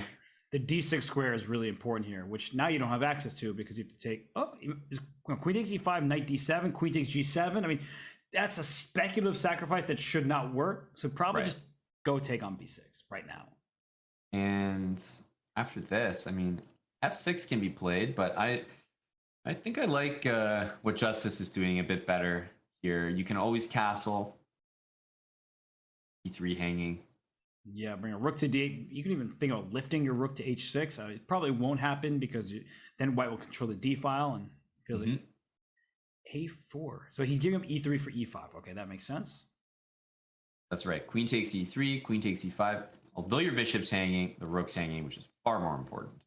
Right. So Justus, he can castle now, and then maybe Danny will go for rook lift of his own to f3. But something about this position feels very unpleasant for white. Yeah, don't forget though, in an endgame, a5 is going to happen, and there's going to be some bishop takes a6 tricks. It's a really good structure for white later on. So I would probably just like toss that pawn a5, just establish that for later. I like it. And Justus throws his pawn up to h4, just so it's not hanging. Just controls the king side over here, and it says zeros. It's so funny when it does that. You're like, oh, for black, I like my pawn structure because none of my pawns are doubled or isolated. And for white, what do I like? That pawn on b6, as you're mentioning. Watch out for bishop takes a6. Like you can just take a6, take c6, and all of a sudden have this passed b pawn that black can't handle. Yep, it's going to be all about this for Danny in the end game. I can see good things happening for white here. Honestly, it's easy to underestimate just how dangerous this b6 pawn is. And now Danny's advantage, I guess, is growing a bit here. Rook f3 as you're pointing. The queen has to go back to g5. Oh. Queen e5 is bishop h3. Or bishop g4. Bishop, that's right. Bishop g4, bishop h3, both tremendous moves. So not a hanging pawn after all. So speaking of hanging pawns, though, e4 is kind of weird to defend. Do you want to take that pawn? Because then bishop d3 actually traps your queen. Oh, queen d5 and then bishop h7. That's nice. I wasn't even trying to trap your queen. Honestly, I was just like, hey, well, now my bishop at least has a diagonal. No. You guys see how tricky Robert is. Hey, Amon, friendly line. Let's calculate together. Do you want to take that pawn? Gotcha. Well, Danny is trying to get him right here because queen takes e4, runs into bishop d3. It's true. He sees it. He definitely does. I think a5 was like trickier, just like leaving the rook there. Random move. But I guess an important question is if queen e4, bishop d3, queen d5, yes, you'll win the queen, but you'll give up a bishop, a rook, and a pawn for that queen. That's quite a lot of material. That's true. Who's getting who there? Yeah, you tricked me, but I tricked you because you thought you were tricking me. But in reality, it's got some, a little flip of the switch here. And back to Queen G5. So we're actually kind of repeated the position there. I feel like if Justus is just repeating, isn't it time for A5? Like get that move in. Yeah, I think that's you nice really have been calling Danny shots. Yeah, me and Danny, yeah, that's not a good sign, is it? Exactly. Yeah, you're just like, it's like at the World Championship when we were counting with Fabiano, and Yeah. Danny's like, yeah, no, we're seeing the same things, and Fabiano's like, yeah, that doesn't make me feel good. That's terrible. Rook D8, I like it, and I like that he moved the E rook to D8. A lot of people would say, oh, my rook on B8, it's not doing anything. You just want to make sure that pawn on B6. It's not a pass pawn yet, but at some point I really am considering that sacrifice because I want to spring it free. Yeah, definitely. King side is still a little shaky. White's king can't really go to G1 or H2. There's like the queen coming in, bishop takes H3. So it's kind of at a standstill on the king side. And that's why the eval bar smack in the middle. Although now that you mentioned Queen G3 is kind of a threat because there will be a sacrifice on H3, which ensures at least a draw, and Rook F3, as you're pointing out, no longer really possible because of the tension of the rooks in the D file. Mm-hmm. Yeah, Queen G3 looks nice. That's why I think Danny put that bishop over to F3, and neither side can really make progress here. Bishop H3 is probably not a game-winning threat at the moment. Nah, looks like it could force a draw though, and I guess the question is, does Black think that there's a possibility to play for more here? I mean, G5, G4, it looks too risky. Just like, oh, I'm gonna go for your king because you're exposing your own king there. Yeah, Queen E7 looks like Black can get away with this. Yeah, I thought that like takes here. I guess he's gonna take with the bishop. Yeah, if Black wants to draw it, there's bishop H3. It seems like at all times. Although if Rook takes D1, bishop H3 can wipe like Queen C7 and just go for your B7 pawn. I don't know if I'm playing to win or lose there. Yeah, good point. It's both at the same time. And he plays bishop takes D1. You called it. Yeah, bishop H3 hangs F7 with check, so I wouldn't really advise that, I don't think. Yeah, probably not recommended. And Justus deep in the think tank here. Plenty of time for him. I think you're so likely to see bishop takes H3 at some point. Yeah, it really does feel like that. Is there anything else? Like, can we take E3, but then we give up H4? Yeah, I don't like giving up H4, but yeah, if bishop here now. Okay, yeah, so he's fully committed. I think he wants to play this.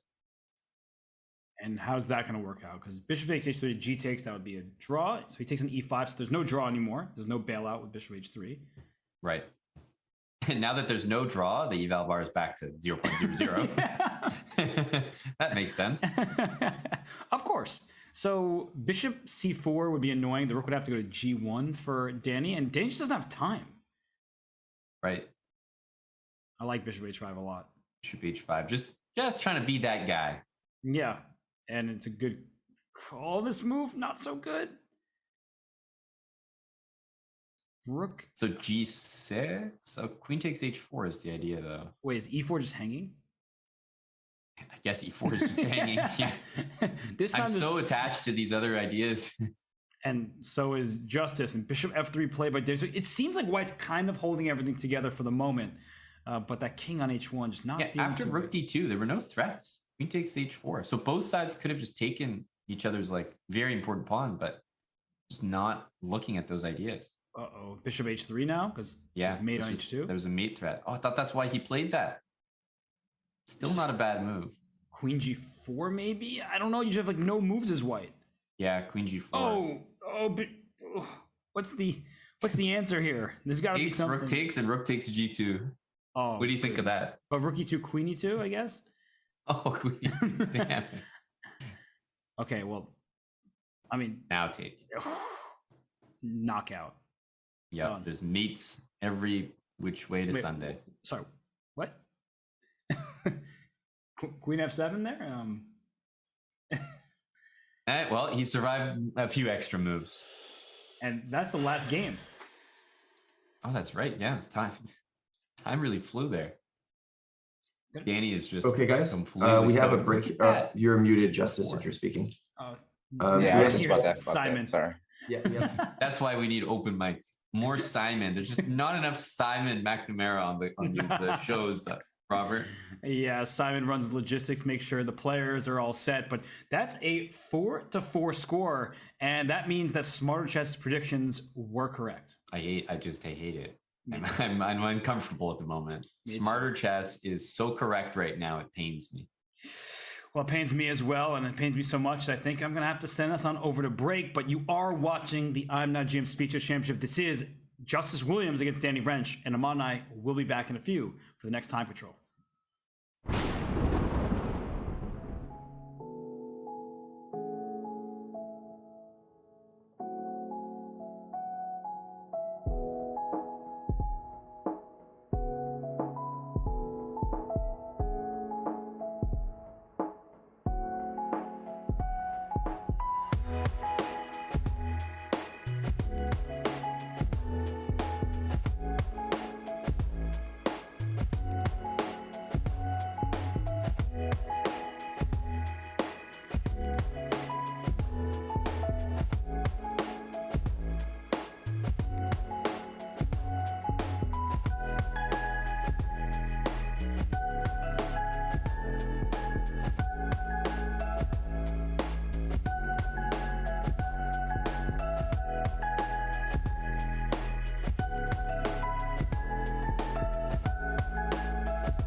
The Women's Speed Chess Championship returns, and it's starting tomorrow. There will be a Swiss Wednesday. Coverage will begin on chess.com of the knockout, but the WSCC, the most important online tournament for title women in the world, starts tomorrow. But right now, we do have the IMSCC Speed Chess Championship matchup between Justus Williams and Danny Rensch.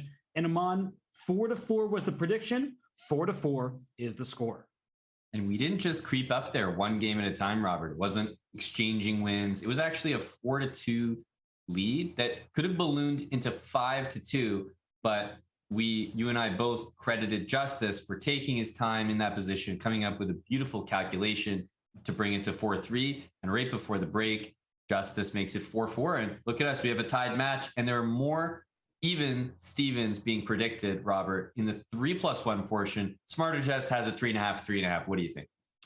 I think the way this match has been going, an even score is expected. I don't know how we'll get there, but I feel like that's where we inevitably will go. And I think that Justus, he started off with a bit of a bang. He was up 2-1. Danny was able to strike back in 3 consecutive games. But both players, they're giving each other a little bit of help, right? Unnecessary mistakes, uncharacteristic errors. And for Justus, the best thing that I saw was him slowing down. I think he's just not used to the 5+1 time control. Definitely. So I wonder if he's going to adjust a bit better in 3+1. Bad news for Danny if he does, because I think that Justus can definitely play really well, playing quickly. But it's knowing like when to with great power comes great responsibility, Robert. It's knowing when to do that, because he can definitely find some great moves extremely quickly, but in moments where it is a little bit tactical, take your time, because he has that calculation ability. He's just not always using it. Yeah, no, that's a good point. And I like the Uncle Ben reference there. So they will have to get set because the time control is getting quicker. It's 3+1. And remind everybody of that. It's 45 minutes of 3+1. And after this time control, we still have plenty of chess left because 25 minutes of bullet in 1+1. So many games to be played. We can see Danny off screen. His lights are off. He's just, he's relaxing. Are those eye drops? I hope they are. Well, it looks like Justus, he wanted a break from the camera for the moment. He's just getting set. He looks like a star on camera, but everybody needs a little bit of rest. Yeah, all that screen time, the glasses, his whole persona. He needed a moment, just to refresh. And look at this graph here, right? They're going up and down, zigzagging. Danny, a bit of the underdog to start. Then he took the lead and he had the upper hand. And now we're kind of just about level. Right. Yeah. The match, I think, slight favorite for Justus projected at the beginning. And this match has been nothing short of entertaining and just so close. I mean, we're in for a really good match. And that's why we've already been flashing the tie-break cards on the screen. I've seen, and when production is letting people know in chat what to do if there's a tie at the end, it's because it's probably an extremely close match. Yes, and well, speaking of excellent matches, we are going to have the final of the Junior Speed Chess Championship. The date is locked in Monday, June 6th at 8 a.m. Pacific. I see a number 7 seed next to Arjun. I'll never be able to wrap my head around that. He is so darn good, but the guy he's facing, Nihal Sarin, I mean, that is a wonderkid. Yeah, that's going to be a very tough opponent to overcome. But I mean, Arjun is performing so well lately, OTB and the online events, and 2 extremely promising talents from India at the moment. Absolutely. And neither of these two are in the candidates, but we may see them there one day. But coming up next month from Madrid, Spain, I will be having the call for the 2022 candidates tournament featuring 8 participants like Hikaru Nakamura, Dingli Ren, Fabiano Caruana, Alireza Faruja, Richard Rapport. I'm going to lose track of this. Jan Krzysztof Duda, Timur Rajabov. Who did I leave out? And Jan Nepomniachtchi. I think I got all 8. I think you did pretty well there, honestly. Nice one, Robert. Yeah, this is going to be one of the, in my opinion, most hyped candidates. I mean, Ali Reza participating is just, we haven't seen this guy. Where has he been? He's been in a chess dungeon, preparing. I think it's going to be really exciting. And obviously Magnus has been so dominant, and I'd love to see him continue to compete in these World Championship matches and prove himself. I think everybody would love that. And it feels like, in a way, some of the chess world has been flipped on its head. Fabiano Caruana, playing in the Grand Chess Tour and dominating the Blitz. He is rated higher rated, there we go, than Magnus Carlsen in live Blitz ratings. Fabiano Caruana, the person that everyone has written off for years, is, he can't play Blitz because he just needs the time to calculate all this kind of nonsense that is, chess players, we know it's just not how it works. And Fabiano is just beating everybody in these Blitz events. That's so impressive. I have to admit, I didn't know that. I wasn't necessarily writing him off, but I didn't know he was higher than Magnus. That's quite something. So Fabi, while everyone's been watching everyone else in the tournaments and maybe watching other people prepare, there you go. Fabiano Caruana is preparing his Blitz chess, but it's not his Blitz we care about right now, Robert. It's the Blitz that we're looking at right now. 3 minutes plus 1 second increment has just gotten underway. Justus Williams with the white pieces. Are we going to get back to that thing where everybody just wins with white? Oh, well, Justus would love to start off on a winning note here. And it feels like we're seeing many different openings, right? Like, they're not just in a match like we see with MVL playing the Berlin every single time, or the Grunfeld. Like, every single game, it feels like there's something new. Yeah, that's actually really refreshing, and it's a good point. I think it's something you kind of notice without even realizing it, that when players play the exact same openings, it's so easy to point out. You're like, wait a minute, I've seen this every game so far. But the guys are spicing it up, and that's not easy to do at the IM level. Play so many different things consistently well.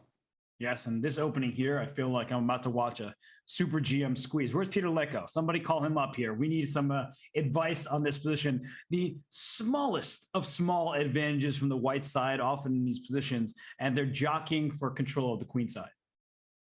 Do you like bishop e7, keeping it completely symmetrical, or maybe claim an edge with a bishop here? I like bishop e7 because I think it's very frustrating when you're playing Blitz and somebody just copying you. So then you put the onus on Justus. Hey, you're going to have to make that new move, because what you do, I'm going to do right back. Yep. Yeah. So many times you just copy someone, and it frustrates them to the point where they're the one that actually messes up. Yeah, force that deviation. And Justus decides to strike first on the queen side here. And this is getting a bit uncomfortable for Black, I'd say, because b5 is already hanging. And if you take on a4, your a6 pawn is an immediate target. Yeah, a6 will be loose, rook d1. You'll notice that white's queen found a safe haven on b3, which is different than what Danny had available to him, because his bishop was occupying that square. That's right, though. Are we about to see the queens come off? The queen takes b4, but there are going to be so many pieces on the b file. I'm worried that you're just going to lose a piece at some point. Not to mention, if queen takes b4 after a queen trade, knight d6 is available, but then so is rook c2. So I just don't know. Every piece is going to be on prey. Yeah. And then also, so many of these pieces can take knights over here and get off the b file. So this was actually quite a nice move by Danny. He realized, look, I don't need to deal with this b pawn. I'll make my own threat attacking your b pawn, get everything off the board. And I think Danny is pretty close to equality. He's just trying to think, how do I take this pawn back? And again, rust can make itself felt in a moment like this, where you want to play queen takes b4 and trade queens, but you're nervous that you might just hang a piece with the fork, with some pressure on the b file, all that stuff. And now he's down to 1 minute and 10 seconds. Amon, this has been a theme. This is not 5-minute blitz. Remember, 3 minute, you're going to experience time pressure way quicker than you imagined before. Yeah, and Justus doing everything right. He's just playing just principled chess right now, and he's kind of leaving the decisions up to Danny. And Danny, he's really thinking on every turn, and we want him. Everyone wants to see everybody else play good moves, and he does eventually play knight takes b4 and bishop c5. So he covers everything for now on, but now it's a complex position with tactics everywhere. Everywhere, yeah. It's funny, we just saw so many pieces on the b file, and now everyone's like, yeah, that was so last move. I'm over it. And rook takes c5 is a threat because the b4 knight is loose, so that's why Danny brings knight back to a6. And now it seems like Danny has everything under control. Took a few Danny moves with the moves there. Yeah. Not bad there, Danny. He really wiggled out of that nicely. It looked like queen b4. There were going to be a few issues, and credit to him. And Justus he's going to take the time edge though every single time. I think he's doing the right thing in a blitz game. But Danny, he has a different style than Justus, as we know. He'll spend that time to find the good move, and when he does find it, it pays off like this. And rook eight's a good move, but that move, like, look at, you're walking into all sorts of pins. Your rook on c5 can't move, your queen's hanging. Your knight on a6 can't move, or can it? Because the bishop on d5 covers, but it can't move because the rook on c5 will be loose. So there are just like pins and hanging pieces everywhere, and yet that was the best move. It remains even. Amazing. Yeah, rook a8's really, really nice here, and now finally time to move some of those pieces. Oh my gosh, king of fate? But the knight's just hanging. rook c1 and queen c8 check. Oh my gosh, Justus saw that so quickly. Wow.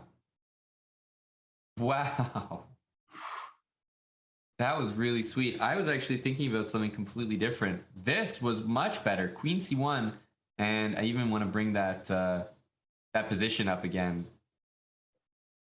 Because, wow, that tactic was just showed up so quickly. King f8, I mean, it feels like a good move without thinking or realizing that maybe this knight uncovered the attack of the bishop from e2. Okay, then you're like, wait a minute. No, I have this. You know, rook takes, drops the queen. Surely this is the required move, and black's completely fine here. But what he missed, and honestly what I missed, was queen c1. What a move. You want to reclaim your piece. Not happening. Queen c8, sweet finish, and that tactic gives him the lead as we return to the game here. Justus up 5-4. Yeah, no, 3 wins in a row for Justus. Have they not had a single draw? No, I don't think so. He's just swinging for the fences. Bishop takes b5. Speaking of swinging for the fences, oh, you're swinging for the fences. Yeah, no, you don't have to tempt Danny into. He'll do that when it's bad, but when it's good, yeah, he's really going to do that. That's a good point. Yeah, don't even tempt him with the option. Because now knight takes d6 for like pawn e5. The king, if it goes up to e7, walks into a pin, and oh gosh, this looks terrible. Yeah, you have to go like king f8. Nothing feels right here. No, and there's like bishop f6, like queen h5 is another threat. Just go now for the f7 square with checkmate. Mm-hmm. Yeah, I wonder here. Maybe I would like go e5 and try to do maybe the exact same thing. Looks very queen promising. f3. But it's one of these positions where you have to trust yourself, because so many players, they know that they have a huge advantage, right? They're like, I should have a win here. But then they start second guessing themselves. No, that doesn't quite lead to victory. So what do I do instead? And there's not going to be an immediate checkmate. So you have to continue with the initiative and the flow of the position. Yeah, like honestly, a move like rook hd1, probably a good move here. It's just the move. It's probably not close to the best move, but that would be better than spending a long time trying to calculate some really long line with queen h5 and rook h7 and knight takes to queen h6, and you're getting all into it, and then it's like, wait a minute, I missed one move. There goes all my time and my position as well. And here's a simple move that I wasn't thinking about first, but you said think simply. Queen f3. You attack the knight on f6, and you're just trying to win it directly. I guess there is knight e5 as a response, but I was just thinking, can I just win a pawn on the square? Yeah, and even knight e5, like, take those positions in stride. Knight e5, maybe queen c3. Like just keep going with the position, because queen c3 hits the knight, hits the bishop on c8, and you're still looking at the f6 square. So I think that's just the way you should play these positions. C4, he wants to stop knight d5 when he plays e5, but wow, I was not expecting that. Yeah, knight d5 can technically still happen. Queen f. Ooh, yeah, queen f3. Queen f3, or maybe even queen h5. I don't know. Yeah, it's getting dicey, but for both sides, of course, it's zeros, right? Like you see a position like this. I think our good friends in Twitch chat also know that this is a known draw, Robert. Yeah, of course. I mean, and also I love it when it's clearly going from like minus 0.01 to like plus 0.01, because it like goes from up at the top for black and then down the bottom for white with the slimmest of edges. Okay, here we go. Queen f3, knight e5. And that also means queen takes d6 is threatened afterwards. Keep that in mind. So that actually looks like a blunder then. So can we move our queen to e4 instead and just get out of the pin, attack the knight on d5? But then there's knight b4. Just feeling could maybe go like knight takes f7, Oh. but that looks really risky as well. Such an interesting try, though. Followed by queen f3 taking on d5, but I feel like white's king is about to be Yeah, agreed. split open. Agreed. Yeah, knight b4, bishop d3. So I would probably, probably not the best move, but just getting a piece to the middle of the board can't fault it too much. And now queen f3 really does become a threat because e5 is no longer hanging. That's right. Whoa, whoa, whoa, whoa. Knight takes a2 ideas. Okay. And there's knight followed by knight c3 check, like if your king goes to b1. So queen f3 played good. Knight a2, king b1, then knight c3 check. And then king c2. Oh my gosh. And then like you have knight b4 check, and the king takes knight on c3, and you're like, oh Yeah, the that's all king's you get. gonna be going for a journey.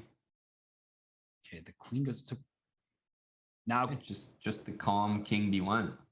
and if bishop c4 is rook c1, bishop d3 check. What is happening here? I don't know, but knight takes a2 is about to happen.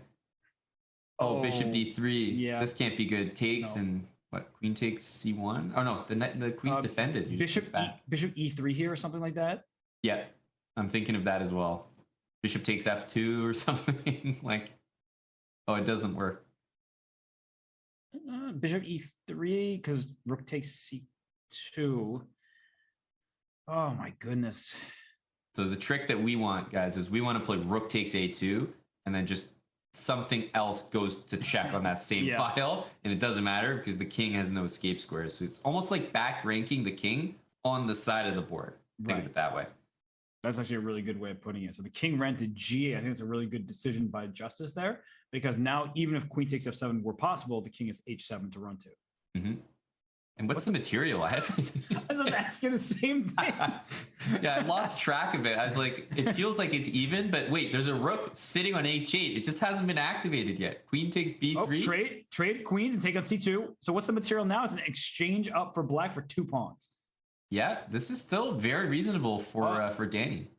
Okay, I thought there's like just rook c8 pinning, but then of course you have a rook trade offered.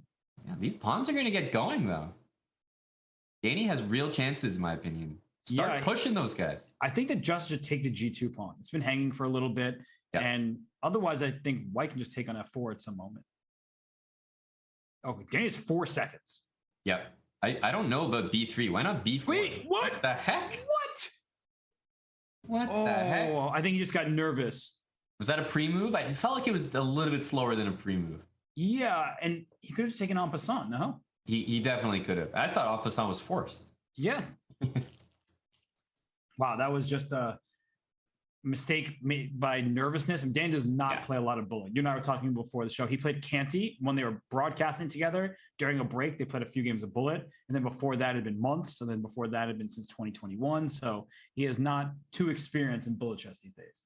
And I think that there's a big difference. Players like who play the games might agree with this a little more, but it's something that is a bit of a phenomenon. But having low time from a blitz game is not the same as having low time in a bullet game. Like if you play a classical game and then you're in time pressure, it's not like if you're a good bullet player, you're good there. Right. It doesn't really translate. It's a lot different to have that slow pace, maybe for like 3-4 hours beforehand in a classical game, and then have to step up and play these great resourceful, quick moves. So it's kind of the same here. It started as a blitz game. Danny's a tremendous bullet player, actually. He doesn't probably give himself enough credit there. But when he's low on time in blitz, somehow he's not playing at that same level. Yeah, and maybe just the history of the game, right? You're like thinking, okay, I need to continue making these good moves. Right. Whereas, Danya can tell us as well as anybody, she's like, somebody just got to move quickly and just come up with tricky ideas. But right now, speaking of tricky ideas, Danny has the pair of bishops. He's striking in the center, and Justus is now down a minute on the clock. Are we sure Danny's not white in this game? Hang on a second. Yeah. I was just talking about how Danny needs to pick up the pace, but it seems like maybe a wake-up call for himself. He's saying, look, splash some water on my face here. I'm dropping 2 games, and Justus, we have to go back to the 5-minute portion, guys. But remember, Robert, that's 4 in a row. Also, are we sure that Justus is awake? He's got some glasses on. He could be sleeping. I was just going to check if he was moving. But he is moving. I thought maybe he was like frozen. Yeah, but sometimes people move in their sleep. Are we sure he's awake? Okay, no, I saw Twitch there. Yeah, but people twitch in their sleep. Maybe he's asleep. Yeah, he could just be nodding off there. But no, seriously though. I think he might actually be asleep. Danny looks like he's gonna ask him. Does he know it's his turn? He might be asleep. Now it looks like he woke up. No, maybe he's sleeping. Yeah, no, I think he's nap time. It's not That's easy why he to has play the these glasses matches. on. Yeah, he just wants to hide those eyes.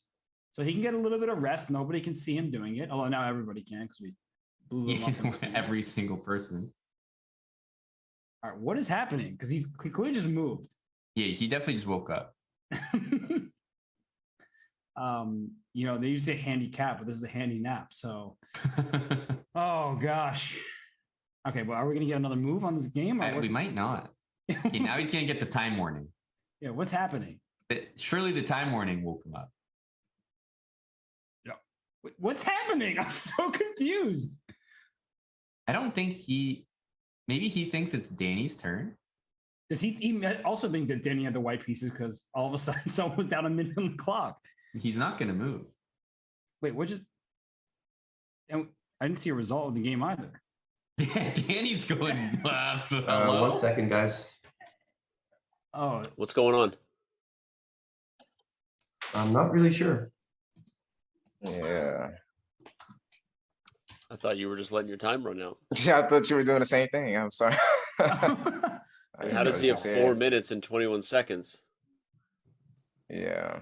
I think he's honestly, I love the oh now Danny's time's expiring. We might just have to restart this game here, guys.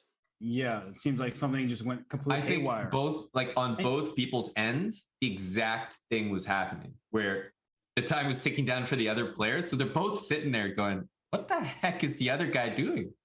And then they were given more time. And then Justus was given 4 minutes and 21 seconds. So they're not in that. They start with 3 minutes. So Justus just, had a superpower. So he was not sleeping. It just appears that the board was sleeping for both players. Yeah.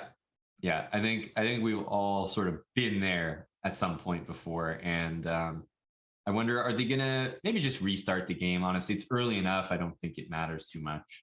Yeah, although, I looked at the position, I was like, I kind of like this for black. So. Yeah, if I was Danny, hey, wouldn't mind having this one again. Yeah, your center is going to collapse soon when I take on D4 and play knight C6. So can we restart right here, please? Yeah, exactly. Okay, well, it's good to know that Justus was not sleeping.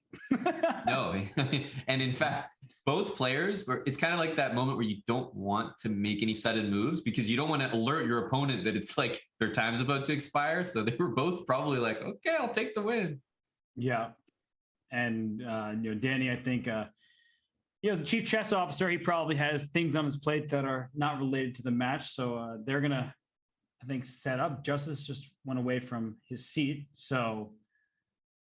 Yeah, probably just want to make sure that, the next time we get this game on, that it's all good to go. And Danny won't be having to restart any of his amazing positions because this was his best opening so far, Robert. He was playing quickly. He was playing confidently, playing well. But great.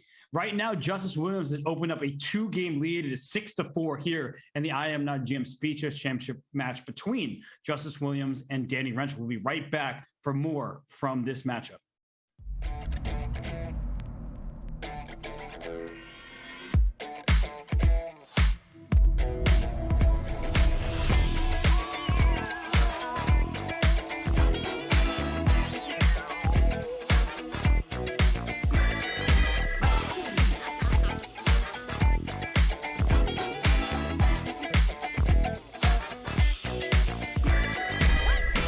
Can't film me in the bathroom, man.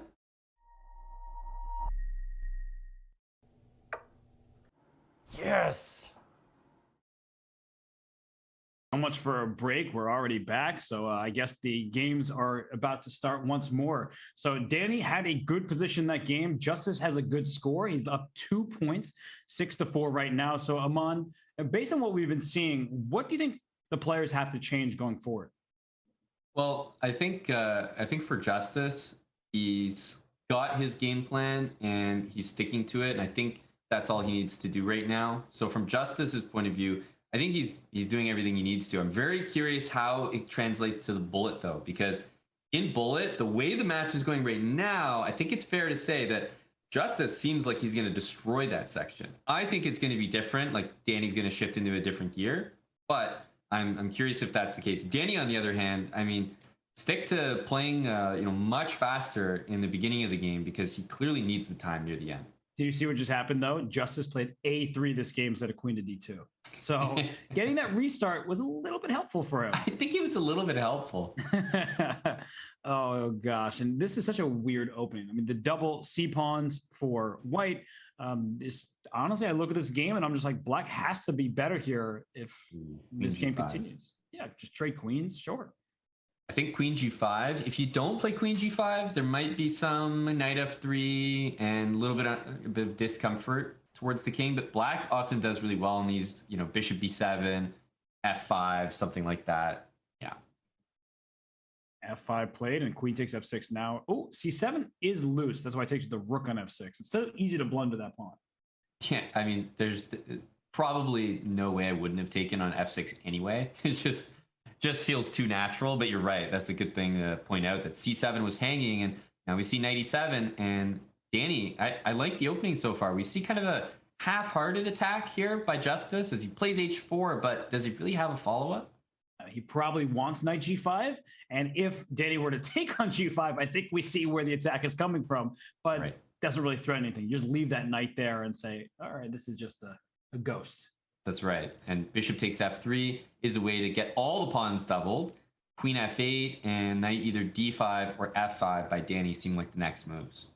And now Justus really is thinking, because his position, it looks like it could fall apart at any moment. As you're pointing out, bishop takes f3. It's a pretty big threat. I don't see where white's attack is planning to come from. Maybe knight e5 here. I don't know where to next, but at least you're hopping in the center. Yeah, knight e5. And the question is, after knight d5, what are you doing about this pawn on c3? Like, do you care about that? Maybe knight f4 wants to happen next. Actually, that's a really interesting line, because knight e5 does sort of threaten knight to g4, hitting the rook and the h6 pawn because the g7 pawn's pinned to the king. So there are some threats there, but you could even think about playing what you were saying, knight d5 to f4 and sacrificing an exchange, because now black's pieces are dominating. Yeah. Yeah, no, I think knight e5, it kind of feels like the right move here. Knight e5, geez, I'm wondering what I would play there. Okay, now it feels like black has time for their knight move. Yeah, although I think if I'm being honest, we might still be seeing some issues, because Justus was thinking and then his time went up. So. Oh, yeah, good point. I didn't even notice that, honestly. I was so focused on h5, but it seems like he maybe made that move a lot quicker than we thought. Something's off. I think he probably made this move nearly instantly and is waiting for Danny once again. Yeah, and I mean, but the position looks great for Danny. So a second game in a row in the same exact opening. I think what's happening here is the chess gods do not want Danny to win. That's what's happening. Everyone in the back is saying, like, something's weird here. Yeah, something is weird. Danny has a good position. Guys, you know how to fix this. Let's get Danny back to his suspicious openings. Make him play a French or something. Everything will be fine. I guarantee it. Oh, well, this position, I mean, we look at it, right? H5 was played. We were talking about this. There's no real attack from white's perspective. Knight D5 into F4. You could just take on F3 to start with if you wanted to. So the position was getting really, really good for Danny. Unfortunately for him, well, it's not going to count. So, yeah, I don't really know what's happening. Sorry. Our biggest apologies to everybody as we try to figure this out. But our team is working very hard behind the scenes. But Aman, I mean, this is going to be interesting to see how this match will continue and if Justus will change his opening, because this is not going well for him. Yeah, I think he'll probably go for a change once again, honestly. But hey, you don't often get many do-overs, so he's getting a few cracks at this opening. And I think, Robert, we will go to another break while we just sort this out in the back. And again, make sure that we're not compromising the integrity of the match, because at the end of the day, this is still part of the I Am Not a GM Speed Chess Championship. So we want to make sure that everything gets taken care of accordingly. So we'll take a break, guys, and we'll be back with the rest of this match between Danny Rensch and Justus Williams after a short break.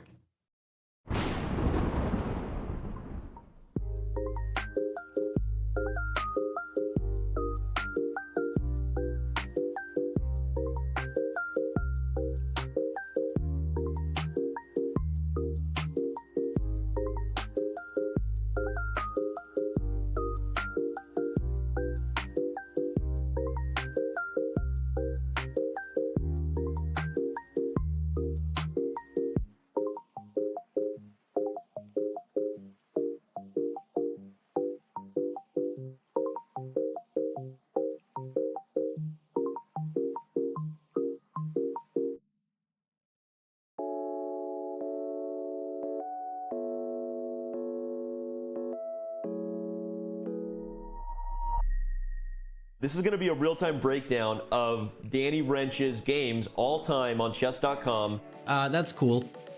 Oh! In the last month, I am playing 83.12. I'm less accurate than them in every stage. Yeah. Man, that stings a little You bit. should Okay. do the more game review. Okay. Yeah, thanks a lot. Okay, so Tuesday sucks. I gotta stop playing chess on Tuesday. Oh, it's because it's Title Tuesday.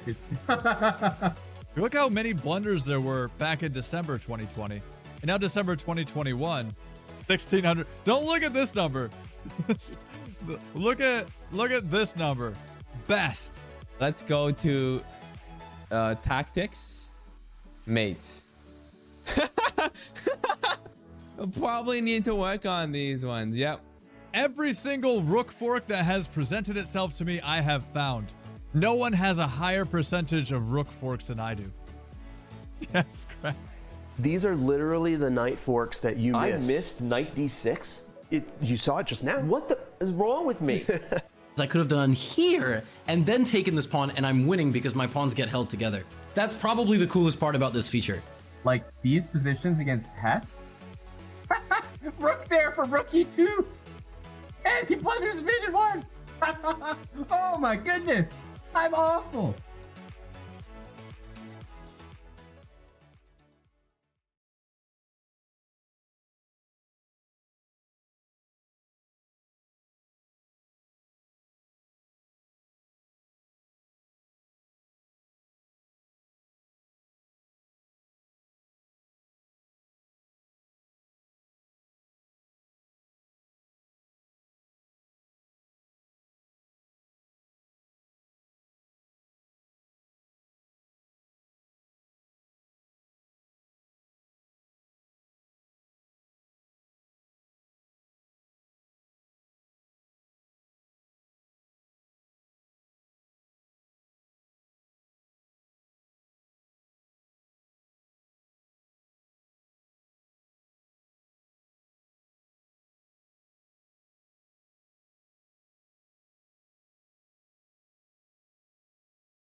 It took him to fix with the draw when you have well, oh my goodness, it happened right here on national television.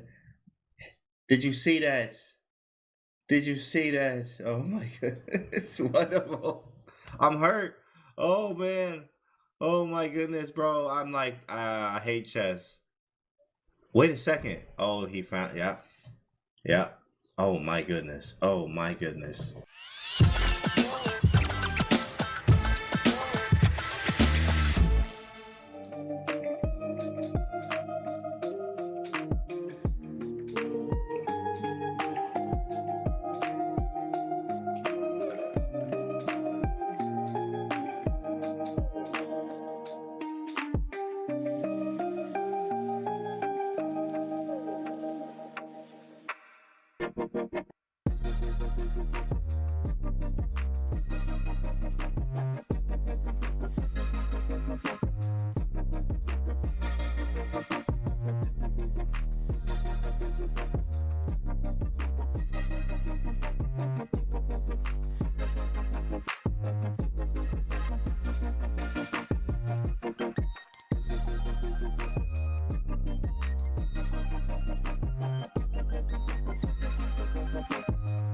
You are flagging Drev 10 out of 10 times here. Right. And there it is. And there it is. Wow. Well, we just said the same exact Did we just thing. say the same exact? Did we just do Um, that 3 times? Seriously?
And we return here in the matchup between Justus Williams and Danny Rensch. Hopefully, all has been fixed. The world is right again, and Danny Rensch can do what he loves most: play chess.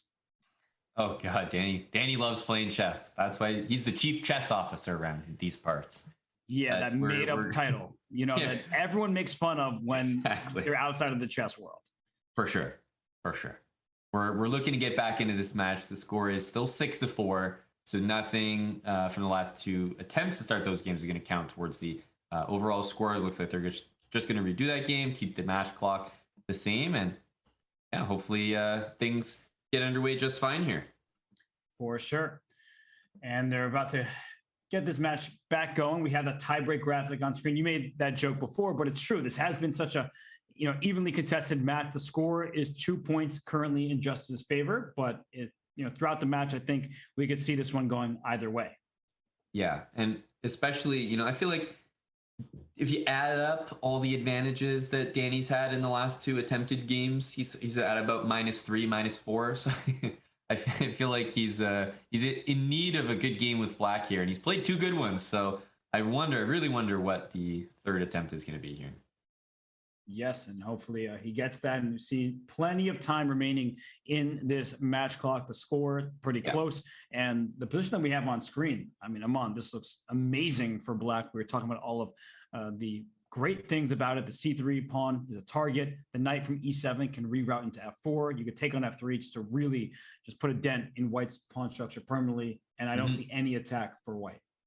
Yeah, and I'm not sure if they play this again necessarily that Justus is going to change that much, because he kind of played pretty naturally and totally in his style, which is launch a bit of an attack. He's not yet decided with his king, so kind of curious if he decides to repeat it, because I know that eval bar says something, but these players don't know that. And if Justus likes his position, I mean, he's not going to complain. Yeah, and we see, okay, maybe not to this extent, because 2.7 in Black's favor is a ton, but Hikaru Nakamura, he plays his B3 systems. Those typically that we've seen have given his opponents advantages, but he's much more comfortable in that style. And Justus taking this one as an aggressive game, going for an attack. And we see the clock is ticking now. And yeah, we have a move. There we go. So they are basically just revisiting the game that they had last time, which is interesting. So I wasn't sure what they were going to do, if they were going to be able to accomplish that, but nice. This is, basically as fair as it could get. Yeah, and whoa, castling queenside. Okay, so saying I don't care about the f3 pawn because e6 is loose, but knight d5 is such a good way to punish it. Not only is c3 hanging, but once that knight gets to f4, you've rendered that queen on g4 pretty useless. Right. I mean, we all have heard of kingside castling. We've all heard of queenside castling, and Justus just did, what's left of his queenside castling, and we'll see how it works out for him. Oh, goodness. Yeah, d5 for Black might just happen, and the a3 pawn is a target. And I just don't see anything happening in White's favor. You could chop that bishop on d3 if you wanted, but why would you ever give up that knight in f4? It's on a dark square. It's in front of double isolated pawns, so nothing can attack it. Just leave that there for eternity. Yeah, no need. I mean, in this position, there's a lot to go for. d5 certainly comes to mind as a threat over there on the a3 pawn, and hey, it's with a check. Why not? And you can also just bring your rook. I didn't like queen f7. He's going after the h5 pawn, but there's just a tripling about to happen on the g file. So I thought you could have put rook e8 to e7 instead. And if knight takes h5 though, because bishop g6, you can sack for that and take on g3. But the a8 rook is loose now. Queen h7 is about to happen. Wow. I have to say, I didn't fully appreciate this as an option here. Justus is just spotting those tactics very quickly. So I think for Danny, you're going to face a queen h7, a bishop g6, exactly. Just bring that rook to d8, go with your king to f8, and even if White wins in exchange, which I'm not sure is necessarily going to happen, but it looks like it, you have plenty of life in the position because your knight goes right back to f4, and White's pawns are terrible. Yep. Yeah, I agree. I actually think that in a weird way, this could benefit Danny because it could become a little bit easier to play. The king finds a safe square on e7, and if pieces get traded, like if the queens get off the board, but White has two rooks against the rook and a knight, I would almost take the knight. Yeah, no, for sure. So, I mean, Danny's spending a lot of time here, though, and he needs to just move that rook. He needs to trust himself. He may lose some material, but the rest of the position is looking great for him.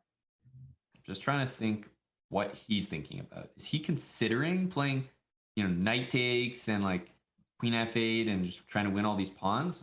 What the heck is this? Okay, he wants to run, but the problem with d5 is it creates tension, and if you're going to lose material, you'd rather the position to remain closed and the knight to just hop around a bunch. Right. So he's committed to this, blocking on a g8 idea and leaving this knight on h5. So Danny is trying to be, a little bit greedy here. Oh, he definitely didn't see that move. Queen g8. Greed is good, I guess. Greed is good. Yeah, proven right here on chess.com. Michael Douglas, he'd be thrilled about that. Money talks, Wall Street never sleeps. So yeah, here, this is just winning for Black. You're up a pawn. Danny's right back in this match. Knight f4. Oh, that knight is so good after g5. Oh my gosh. And what White really needs to do is put a pawn on h4 somehow, and that just can't happen. Ooh, nice move by Danny. It's really easy to blunder c6 there. Right, that rook would get distracted. Yeah, good point. Now c6 is possible because the rook and f8 defends. Wait, was there a fork that you were just pointing out? There was definitely a little knight e2 somewhere in there. Rook g8 check. Yeah, what about rook g8 there? Okay, so he's covering. He sees that it was a possibility. Oh, c6 is falling. Oh, the rook. Yeah, it was the rook was actually covering it, so it was only after rook c8 it became available. I'm glad you pointed out because I was about to say how long was that available, and I didn't see it at all. Okay, with the +1, you'd like to say, look, Danny's got this. Yes, he has this because his opponent resigned. There we go. Didn't even test him. Yeah, exactly. 6-5. So honestly, I feel like the worldwide karma just kind of worked there. Danny was better in both games, and kind of deservedly got that win with the black pieces. It was a nice game by him. Justice was never fully able to get the attack going, and honestly, I think it was another case, Robert, would you say, where played a little bit too fast. Queen h7, queen h8, just kind of blitzed that out and wound up trading queens and lost the edge that he might have had there. Yeah, kind of a strange decision because the queen trade was forced at that point. Right? There's no hiding away. Your queen was in the corner. The queen was right next to it. You got to trade him. So Justice, just a big mistake in that position. But right now, I mean, his position is looking very nice at first glance. But we could see attacking potential with that pawn on f5. Yeah, certainly. Also, you got to be a little bit careful here of tactics on the e4 knight. So he's gone and played rook e1. But really what you'd like to do is bishop d2 and bring the other rook to e1. So right. Danny's not fully content here. Yeah, I don't really like a3. I mean, b4 wasn't that big of a threat. So you spend a move instead of developing your bishop to push that pawn. It's not like white's position is bad, but it just didn't feel like a3 was necessary. Takes and knight c3 definitely looks interesting. You don't necessarily win material back, but you get the light square bishop, the bishop pair, a pawn, great square in d5 for your pieces. I would And rook certainly takes consider e4. that. Yeah, I'm looking at it right now. You mentioned and rook takes e4, followed by knight takes c3. Looks very promising. Yeah. This does make a similar threat, though. Queen e7 wants to sack and play queen takes f5. Now Danny gets that bishop out of there. I think he's sort of on the other side of this. Is there like some kind of bishop? I guess bishop g5. You have to calculate is bishop f3 going to work, but there's bishop takes f6. And okay, I know what Danny's looking for in these positions. He's trying to checkmate his opponent's king, right. And if that bishop is removed from f6, white is going to play f6 himself, and the bishop on d3 comes to life, and that black king is not going to be very happy. Mm-hmm. Yeah, bishop g5 now takes. There's ideas like f6, knight takes h7. Lots of stuff comes to mind there, and the knight that just played knight b6 comes back to d5. If you look at the last couple moves there, definitely advantage Danny with what just happened. But sign of a very strong player is someone who's willing to admit that they made a mistake on their previous turn and then bring the piece right back. Because we see the eval bar. Sure, it was slightly better for black. Now it's zeros. But for Justice to recognize that I need to have pieces covering my king side. And even though I just went knight d5 to b6, returning it is not the end of the world. Yeah, that's a really good point, and something that chess players, myself included, don't do enough of.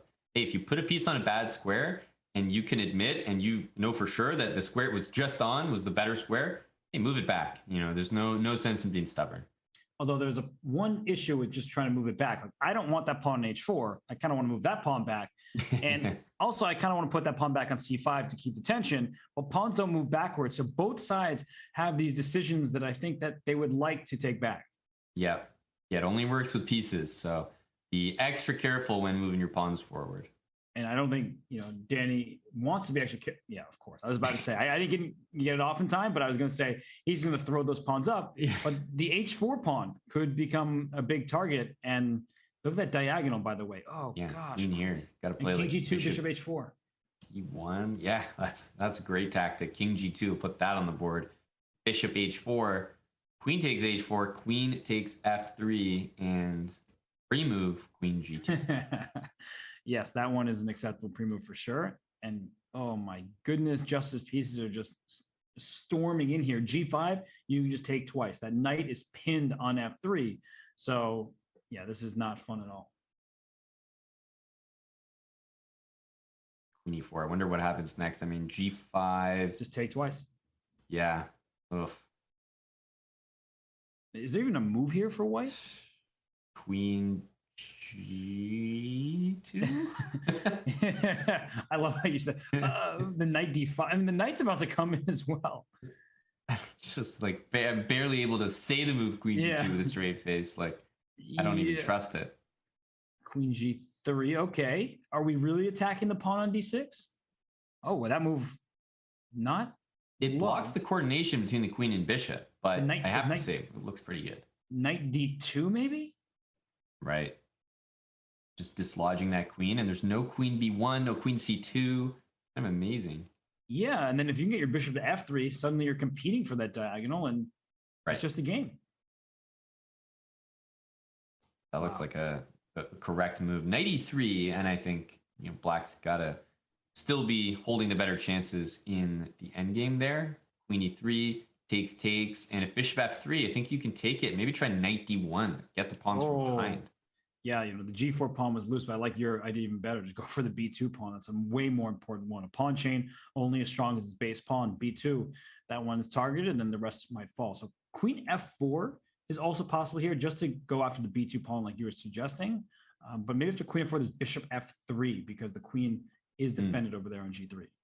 Yeah, that's a good point. Queen e3 is not 100% forcing, right? You could go like king f1 or something, and he goes back. Wow, what a move to hit that pawn on h4.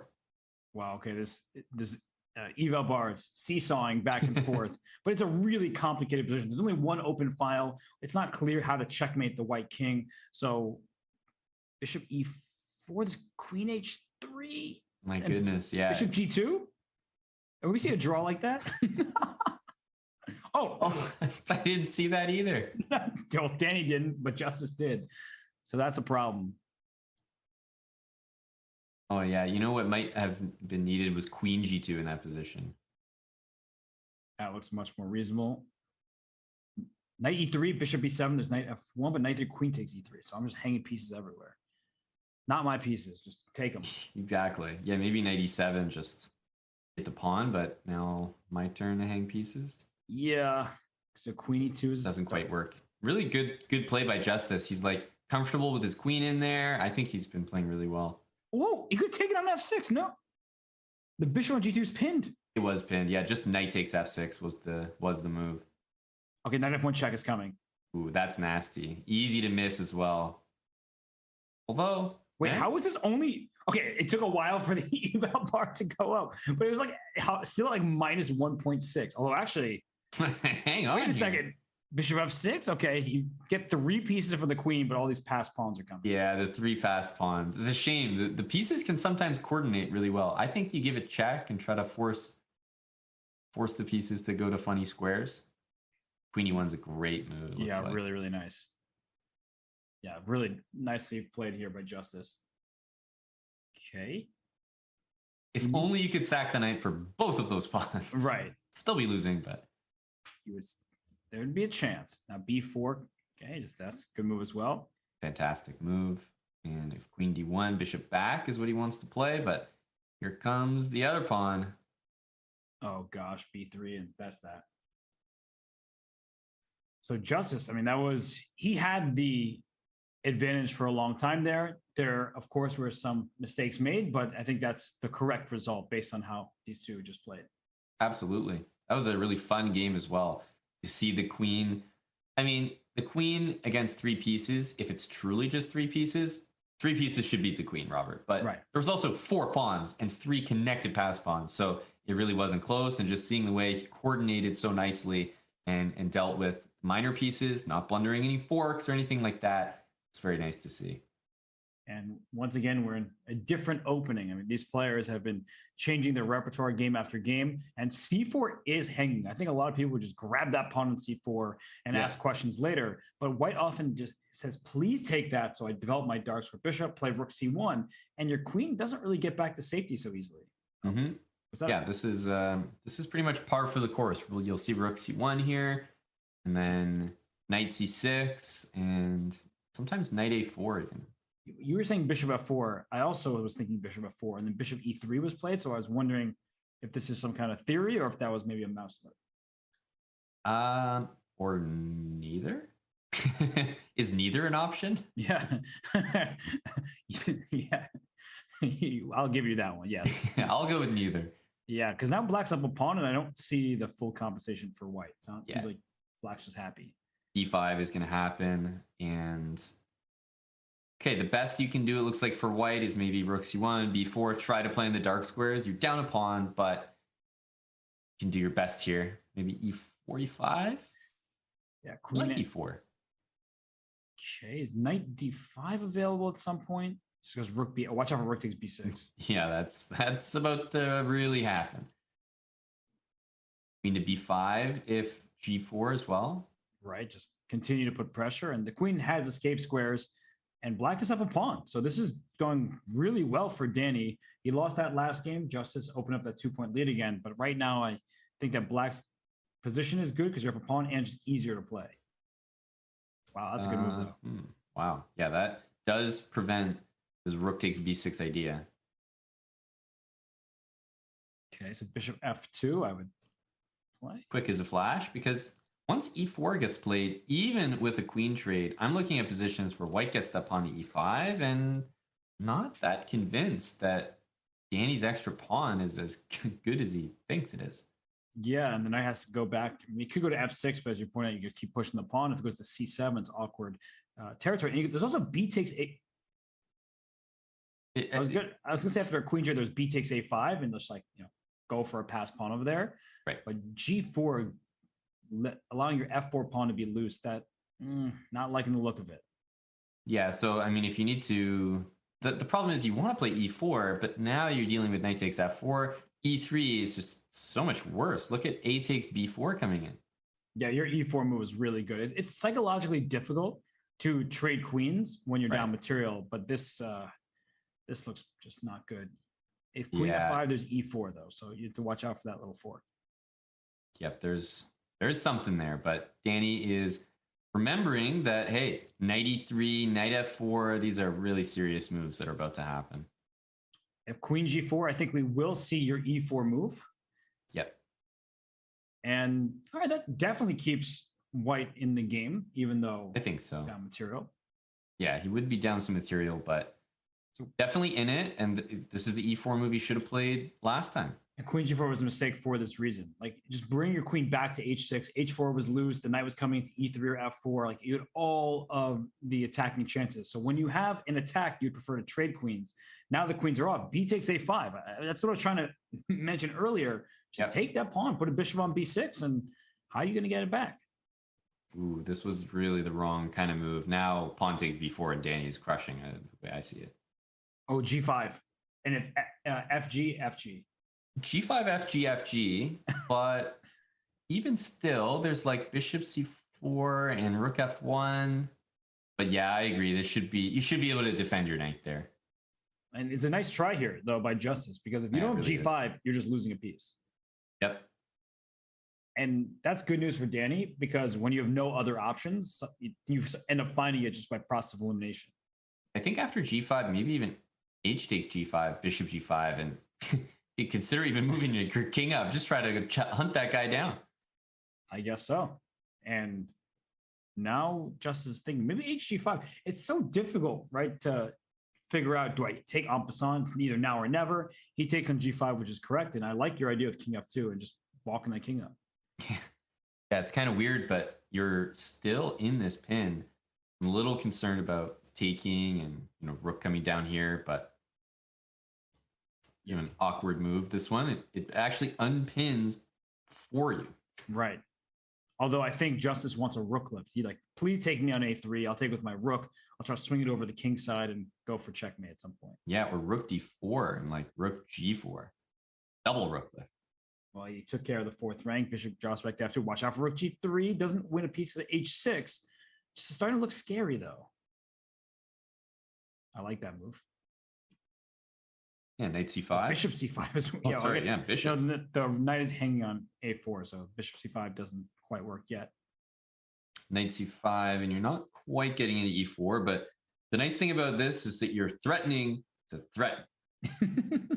That's a very good way of putting that. Yes, you are threatening to threaten. Rook A is a very good move. Yeah. Also, who needs to develop your bishop on c8? Come on, we can just leave it there. That's how we win games. Yeah, knight d3 is what he wanted, but I'm not completely sold on this somehow. So is there, okay, bishop takes d5. How many pawns? Black's gonna have 4 pawns and a piece for the rook? Yeah, the thing is, strangely enough, it's really hard to win a chess game when you don't have pawns. You don't notice that feeling until you have no pawns, and you're like, wait a minute. There's no end games that work for me. None whatsoever. And Justus is going to take this knight, so it will be a rook for a dark squared bishop and 3 pawns. But even if black loses two of these pawns for nothing, It's still a draw. Yeah. yeah, you're still not gonna have any problems. This is one of those evals that It should be 7. Oh, I don't ooh, like this is going to rook trade a one. lot of pieces though. What? That's interesting. Bishop e6. Yeah, Yeah, he's upset, but he actually might. This might be good for black. Yes, it actually increases your winning chances. I think so. Oh, you have a rook. Uh-oh. He's got 10 seconds. Yeah, he's but got more than enough time. with the increment, this is With the increment, it's not easy. even close. Oh my goodness. And it was all because he, air quote, sacrificed that exchange there. Yeah, exactly. It was brilliant. You know, it must feel good when your blunders are great decisions. Yeah, I honestly, truly do believe that that was smart. No, I'm with you. I just don't think it was intentional. Oh, another rook. That's another rook. Oh, it's okay. It's still hanging. It's still hanging. He doesn't want it. Rook Now back to yep, d8. you take it now. Now he sees it. And I looked at Danny's face because you know sometimes when it's hanging for a while, you're like you slap your own head, even though you're completely winning in the moment. You're just like, how could I miss that the first time? I don't think he registered that it was hanging for. Danny just missed like 8 checkmate in one. He's got this one though. Oh my goodness. Has he forgotten how to checkmate? Why would you resign? What? I sense some stress. Danny doesn't say a lot. There were several checkmates that could have happened there. Wait. But in all seriousness, can you believe he resigned there? If my opponent couldn't find mate in one for 14 moves, I would never resign. You know, sometimes even if they're struggling, you still respect them as a human being. So. No, you don't. Well, he did play the French defense, so I mean, it's clear that maybe he resigned, but the respect isn't fully there. You know. Correct. Yeah, that's true. This is proof. But my goodness, hey, you know what, Robert? A job done is a job done. That is points on the board for Danny Rensch there. For sure. And I mean, as far as the French goes, well, now it's just like freehand for white on the king side, but there's no bad light squared bishop for black. That's true. Yeah, it's the best part about this line. You're sort of playing a Caro-Kann mix with French, and I guess maybe Danny's trying to get knight f1, knight g3, and h5. Meanwhile, Justus is saying, yeah, structurally, I've got everything that I'm looking for here. I can long castle, maybe try to bring a rook to the h file. And he opened the c file. I thought he was going to go c4, b5, a5, b4 before he put his bishop on e7. So I thought he could have kept his bishop on f8 and just gone for an attack. But now he's just walking his king over to the queen side as Justus, and he can go king b7. I don't see the huge problem with his position. Yeah, I definitely would have put the king on b7 there. Just a little bit more together in the position. Like it guards the knight, which is really useful, and it stops queen a6. So king b7, I think he's going to play king b7 sometime in the next couple of moves. He might be nervous of like knight b3 and knight c5 with check and a potential idea with that. But yeah, I don't really see what black does otherwise. So I'll just want to put a tactic just to get us all scared about something like this. You know, queen b5 and you think about rook takes c6 and knight a5, and this is how bad things happen, and that's why you could be concerned about the king on b7. But I think as long as you're aware of that tactic was on the horizon, you'll be able to look out for it and stop it ahead of time. That's right. But Justus decides to take on g5. If you take with a knight on g5, the h4 pawn might just be gone. So now Danny has a tough decision to take with the h pawn. But look at that rook on h5. It's very happy to be on this file, and I just don't see the same pressure from white's perspective. And that f5 square, Amon, that's so juicy. Yeah, you can just lock things up with g6, knight f5. You know, you want to play rook here, but you can't fully commit to something that far away from the action. That c file can build up a lot of pressure. And so rook c8. Now he can play knight a5 to trade off a pair of rooks if he wants. I guess there's an idea that if you make your knight on e7, like if you trade on c8, the knight has to go, then white has a g6 move, which does look a bit uncomfortable. Yeah, I would almost maybe take the time to play rook h8 or g6 as black. Both of those moves solve what you're talking about, which is that if this knight moves and there's a trade, you can take with the rook and your knight stays on e7. Yeah, the only downside of playing g6 is if there could be a knight landing on f6, but that doesn't seem feasible. So instead, Justus' knight on g6. His knight takes e5. No, you take on c8 twice. And then, unfortunately, the king is dragged to c8, and then queen a6 is checked. Yeah, queen a6 is key, not to ever take the queen because the knight would take back after this tactic here. And now the king goes up to b7. There it is. Guess what that threatens? Yeah, exactly. It's funny how a king move threatens knight takes e5. Mm-hmm. So, yeah, if you just play knight e3, like sort of nonchalant, knight takes on e5 there, and if queen takes queen, knight takes back, and you sort of bring your knight that was in danger on e5 back to safety. And Danny spots it, brings the queen right back. And even though black is better in this position, what you were saying before, I still think holds true, where there could be some pressure over there towards the black king. So white's king is very, very safe, and black's king is safe for now. But I could just, I don't know, there could be a future where things could go wrong. Mm-hmm. I think Justus is doing the right thing. Like you're talking about that future, and you have a point, which is why I think you want to start to eliminate a few of those pieces from the board. It benefits black. There's some weak pawns in white's position. None of black's pawns can really be attacked. In this case, they're all like really secure. And the less major pieces on the board, the less danger for the black king. And this knight on f4 is particularly huge because let's say all the pieces come off, the queen and those rooks. There's no knight h5 for white, so you can't even go after the pawn, but he brings his knight back to g6. I'm just trying to figure out where he's going, and he answers that question. It was so good that he had to bring it back. He wants to go after the pawn. g5 is loose now, d4 is loose. That knight on f3 was doing a lot. Yeah, I really think it's time for like, g6 and transition to just like full attack on these pawns. But rook f3 is a great counterattack before black can get established. Right. And now if you make him like knight to g6, because queen e8 is still defending that pawn, but you exactly your point out, you'd rather have your knight attacking the d4 pawn, not just sitting on g6 where it's not doing too much. Right. And it would still be, queen would still be defending f7 there.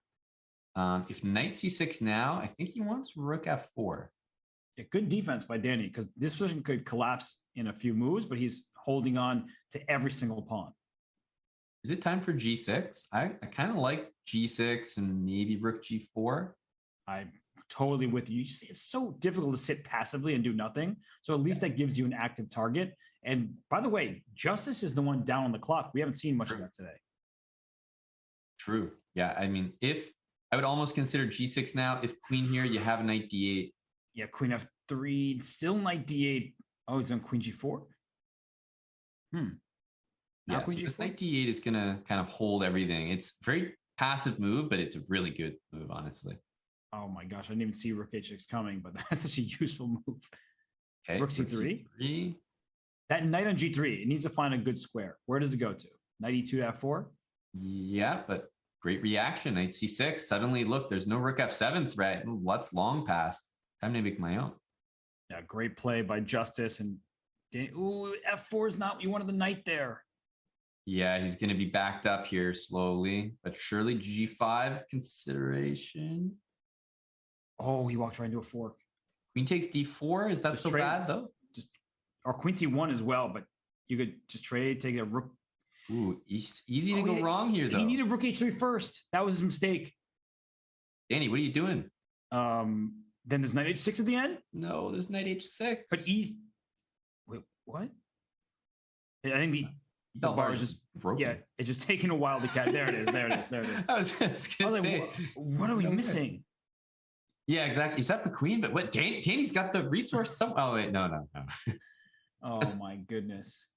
This is why you guys have to appreciate, the natural commentary with no eval bars. They can't be trusted sometimes. Yeah, that was definitely not an even position at any point there, but Justus up 2 points. Now we're getting another opening altogether.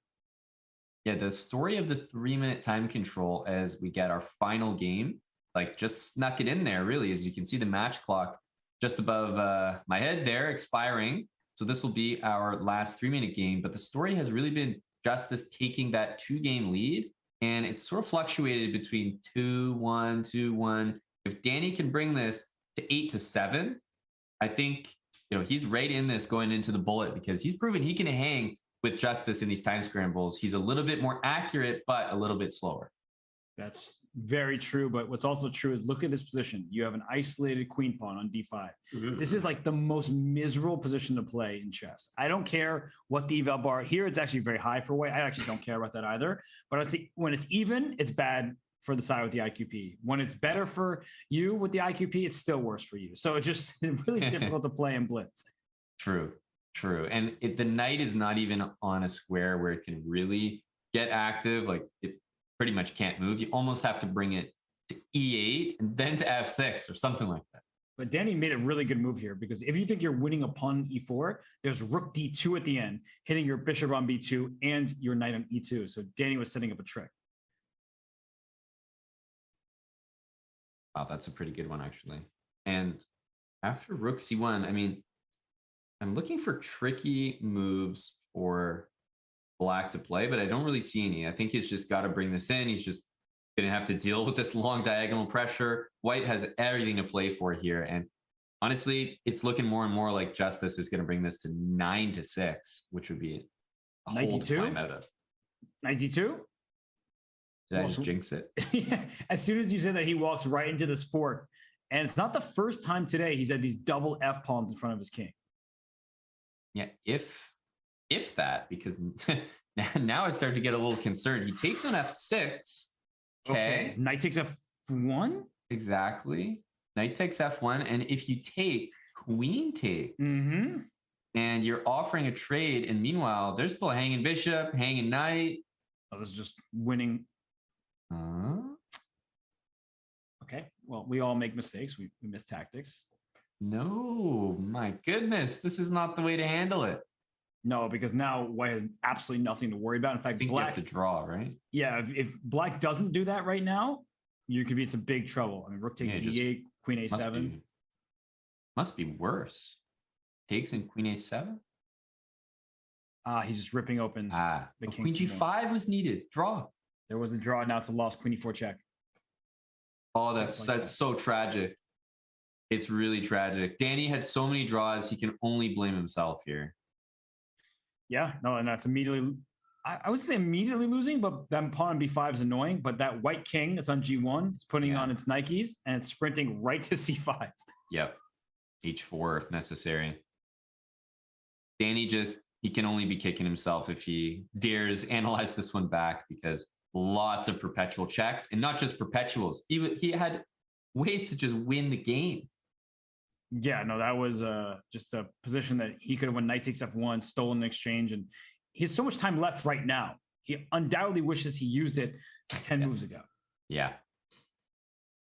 I think I would probably consider just playing H4 here, but I wonder what the absolute best way to do this is. Maybe just king E3, king over to B3, play A4, just create that pass pawn, and he goes the other way. Yeah, because it's interesting. If G6, then king here, and you get king G5 by force. Right. Which is certainly going to be a win. Yeah, it's this is kind of a nice way to do it, maybe. It's one of these end games where I'm starting to wonder if white was missing the A3 pawn. Like, how easy would this be for black to hold? True. Like if white ever plays this and tries to get a pawn, black can cover that while queening the A pawn. So, if this pawn was further back, there'd be a breakthrough. But it's at that perfect moment where black's going to get a queen as well. Right. King G5. I think black has to F6 check just to kick that king back. And I think the white king will have to go back over to B3 at some point. There's ways to lose this for white. Like if you allow pass pawn on the outside for black and they get the king to E5, I could see Danny winning this. You're not careful. Well, yeah, no, I see exactly what you're saying. I would try king H6.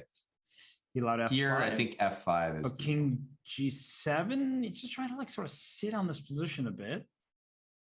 I think you just take and king G3. And yeah, if king G5 is H4 and king F4, E5, things like that should at some point. The thing to remember is that when the king gets over here, you only need to bring it to like D4.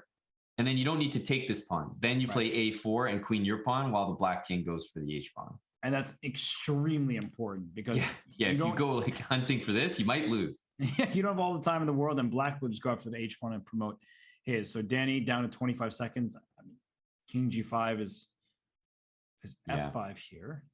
E5 is probably just completely winning. Looks like it. Yeah, E5 looks really good, but in my opinion, king F4 should also do the trick. Right. We'll have to do a little bit of math. King F4, trade pawns. This king G5, king D4, king G4, A4, as you said. Like that's important there. Just push the pawn, promote your other. Yeah, I think E5 is the way to go. And Justus is using his time as he should. This is a key moment to do it. And I think Danny knows what's going to happen here.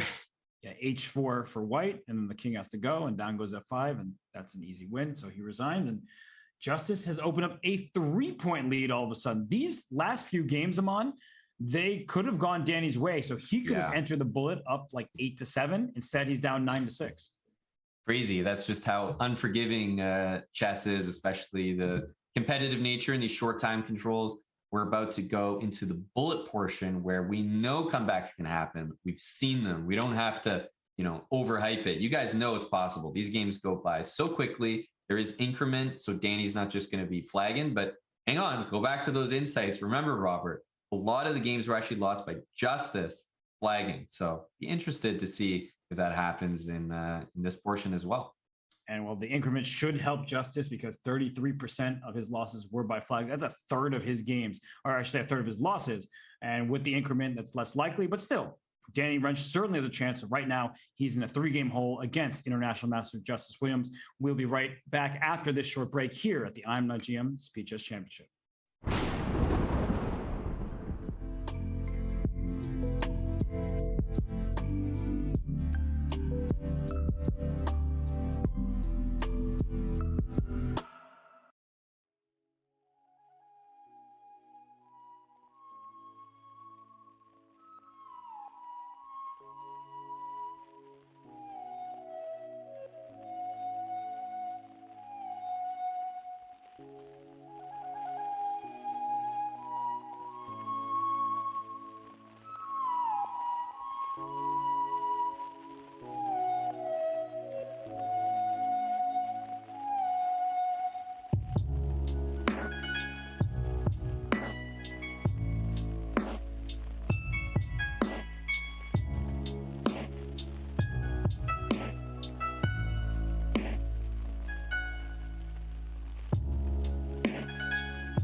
Blue check marks.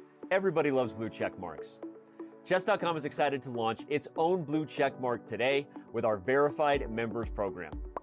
And for the first time, for any online platform anywhere, there will be a transparent and clear process to how you become verified and get that blue check mark. Any Chess.com member can become verified by having their account linked to a real identity with a unique payment form and SMS held privately in their profile. Most importantly, applicants must pass a comprehensive fair play screening in order to get verified. All right, but besides the blue check mark, why should you become verified? First and foremost, all verified players are eligible to play in the Chess.com Global Championship. With $1 million in prizes, including regular cash prizes for non-titled members, this massive and historic event has but one cost of entry, your $15 verification fee in order to become verified. Additionally, other verified benefits will include access to regular verified-only events, listing on verified-only leaderboards, priority pairings against other verified-only members, and more. To learn more about how to become verified, if you're watching this during one of our live shows, use the command verified in chat, or if you're watching it anywhere else, go to chess.com/verified today and go get that beautiful butterfly. Blue check mark.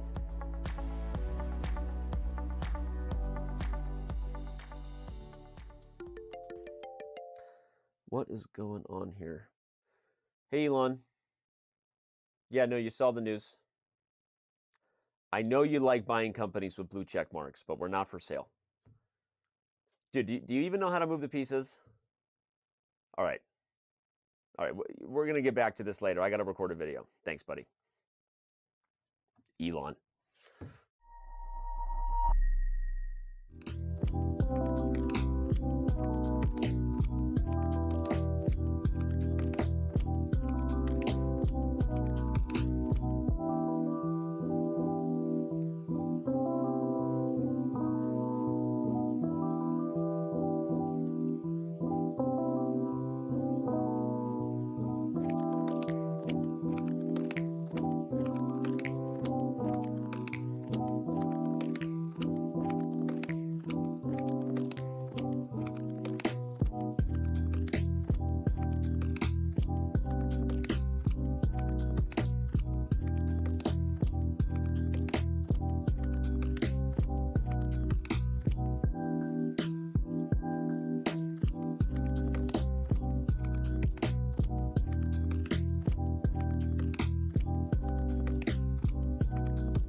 Welcome back to the I'm Not GM Speed Chess Championship. We do have the Smart Chess stats presented by chessgoals.com. Heading into the bullet, it was supposed to be a tie, but Justus Williams, he has a 3-point lead. And Aman, based on what we've seen thus far, do you think the 4-3 prediction in Justus's favor will stand up, or has Danny proven himself where you think he might be the favorite in the bullet? Well, I think what we're seeing here, because of the discrepancy in the match score, like if it was tied, maybe I'd expect more of a tie, but I think that we're either going to see Danny pull this back into something within reason where he can try to push for a match win, or we tend to see a blowout, just because I think he needs to take a bit more risk. So I don't think we'll see the bullet portion just kind of go game for game. I think we'll either see Danny pull it back or it just get out of hand, kind of like in hockey when they score a lot of empty net goals at the end. Right. And well, no goal is pulled here just yet. 25 minutes of bullet. Danny with the white pieces, instead of E4 and all that Scotch business, he's playing D4 now in the bullet. Right. Yeah, totally switched it up. And Justus not missing a beat. He says, okay, I can tango here. Got the move D5 out nice and quick, and very, very solid stuff from Justus. What I'm looking for in this bullet segment from Danny's side is take advantage of those blunders, because Justus has not played that many games where he's slowed down to really find those moves that he needs to. He usually gives at least one chance for his opponent, but Danny's not finding them. Oh, B4. And now, and Justus didn't find a chance for himself. That knight on C3 was trapped, nowhere to go. Had Justus play the move B4. Yeah, B4 before the move A3, actually every single square was taken by a white piece. And bishop takes E4 now. Force the queen's. Is it going to go in the corner? Or is it going to play bishop D3 just to trade off pieces? But when you win games, this is not what you want from Danny's perspective. Yeah, I like the corner more. I know it looks bad, and Danny doesn't have good experiences with queens there in the corner, but guarding the rook, watching the last rank seems smarter. You're lucky I like you, because otherwise I would stop commentating immediately with all those references to queens on A or H1. And watch out for back rank checkmate, by the way. It's not out of the question that you overlook some kind of rook D1 mating pattern. Yeah, and that's why H3 was played. But Black could almost consider, hey, queen C5, take me if you want, because rook D1 would be mate. And now Danny's queen finally back in the game to B3. G5, that's a kind of a risky move from Justus, but it's one that's justified as well. Yeah, hyper aggressive. Wouldn't be surprised to see some exchanges sought after here by Danny, because, I mean, it's been a while since his pieces have seen the light of day. That queen is just making it out. Yeah, I don't like the bishop on h2. I'm already seeing back rank checkmates because the bishop takes away the king square. That's right. That's right. Yeah, I'm already trying to figure them out. Like, how do you get the rook to d1, basically? Okay, I don't see a follow-up. There's no rook g5, so you don't have to worry about that just yet. Queen. Oh, watch out for that. Yeah, that one is going to be scary. So he goes queen c2. He wants Bishop to get his takes queen. b2. Oh, it's check. Yeah. Wait, That's me trying to checkmate too hard. No! No! Oh my gosh! He fell for it. And did he just give him the wave? Did he just give him the Jordan Poole? Bye-bye. I don't know if I didn't see. Oh, yeah. Are they saying anything, or did we miss it already? No, they're not saying anything. I think we missed it already. Oh my gosh. He just like hit the 3 from the outside, exactly. wave to the crowd. Exactly. Yeah, that's me, baby. That's me. Yeah. Don't love this position necessarily from the white side in this game. That bishop on g7 is an absolute monster. Danny's got that face like, I know people are clipping that right now. that's what Danny's like just thinking about coping with internally. He has a great position, so whatever he's dealing with internally, I mean, he's allowing himself a good position on the board. So it's amazing for black. We have Rosen in the chat. Good timing. Oh no, his queen, indeed. no better moment for that. Of course, you know, Eric probably just tuned in. Someone told him that a queen hang happened, and he's here. He gets a text every time. Yeah, because someone buys a shirt, right? Exactly. It's a new sale right there.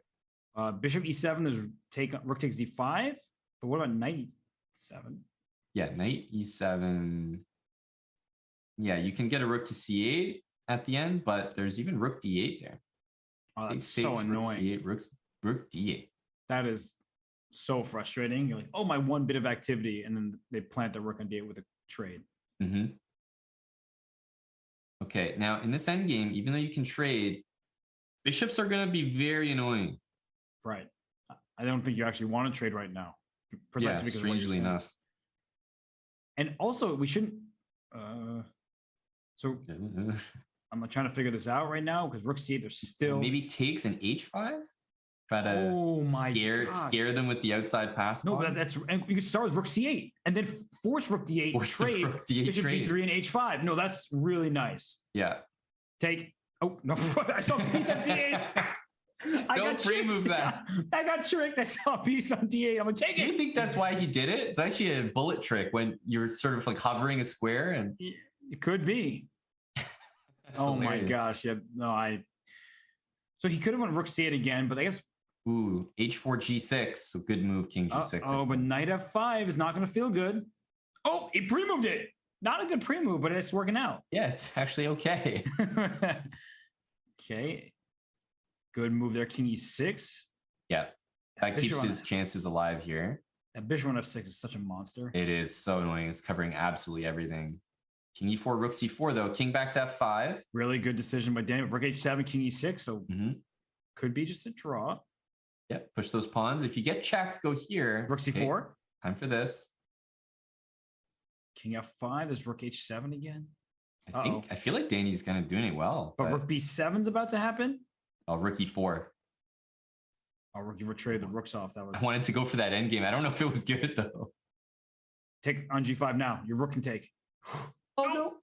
Rook c2 though. Oh, he missed rook f5. Oh, that's a mouse slip. That's a mouse slip. For rook f5, right? Yeah, that was supposed to be rook f5. Yep. Hey, Danny, you gotta take these wins, buddy. And if you're Justus, just play. No, don't resign. If you're Justus, do literally the opposite of that. Yeah, keep playing. Waste match clock. Although there's so much time left and it doesn't feel good to just like be playing down a rook. So I get it. Yeah, it's also not clear. You know, you kind of want more games established before you start wasting match clock, because if Danny wins the next 3, you feel silly for doing that. True. And Justus playing this one really well. I like his command of the d4 square. It feels like Justus, you know, he really gets his systems and he feels super comfortable in these lines. And that's why he's playing so quickly, even though at some moments it's to his detriment. Mm-hmm. Exactly. Live by the sword, die by the sword. And Danny's going to take that. What, knight e3? Yeah, or if you take with the knight, there's knight d4. But if you take with the knight d4, I guess bishop c4 at the end. Yeah, there's that. he takes first here. Now knight. Whoa. I really like that move. The engine's kind of like not impressed by it. I think he is looking at bishop e5, queen c4 check. Oh, or not. I don't know what's going on. Yeah, Go bishop here? How do you even get out of this? Knight f3, sadly. Ooh. Oh, the rook on a8's hanging. That's a nicer way.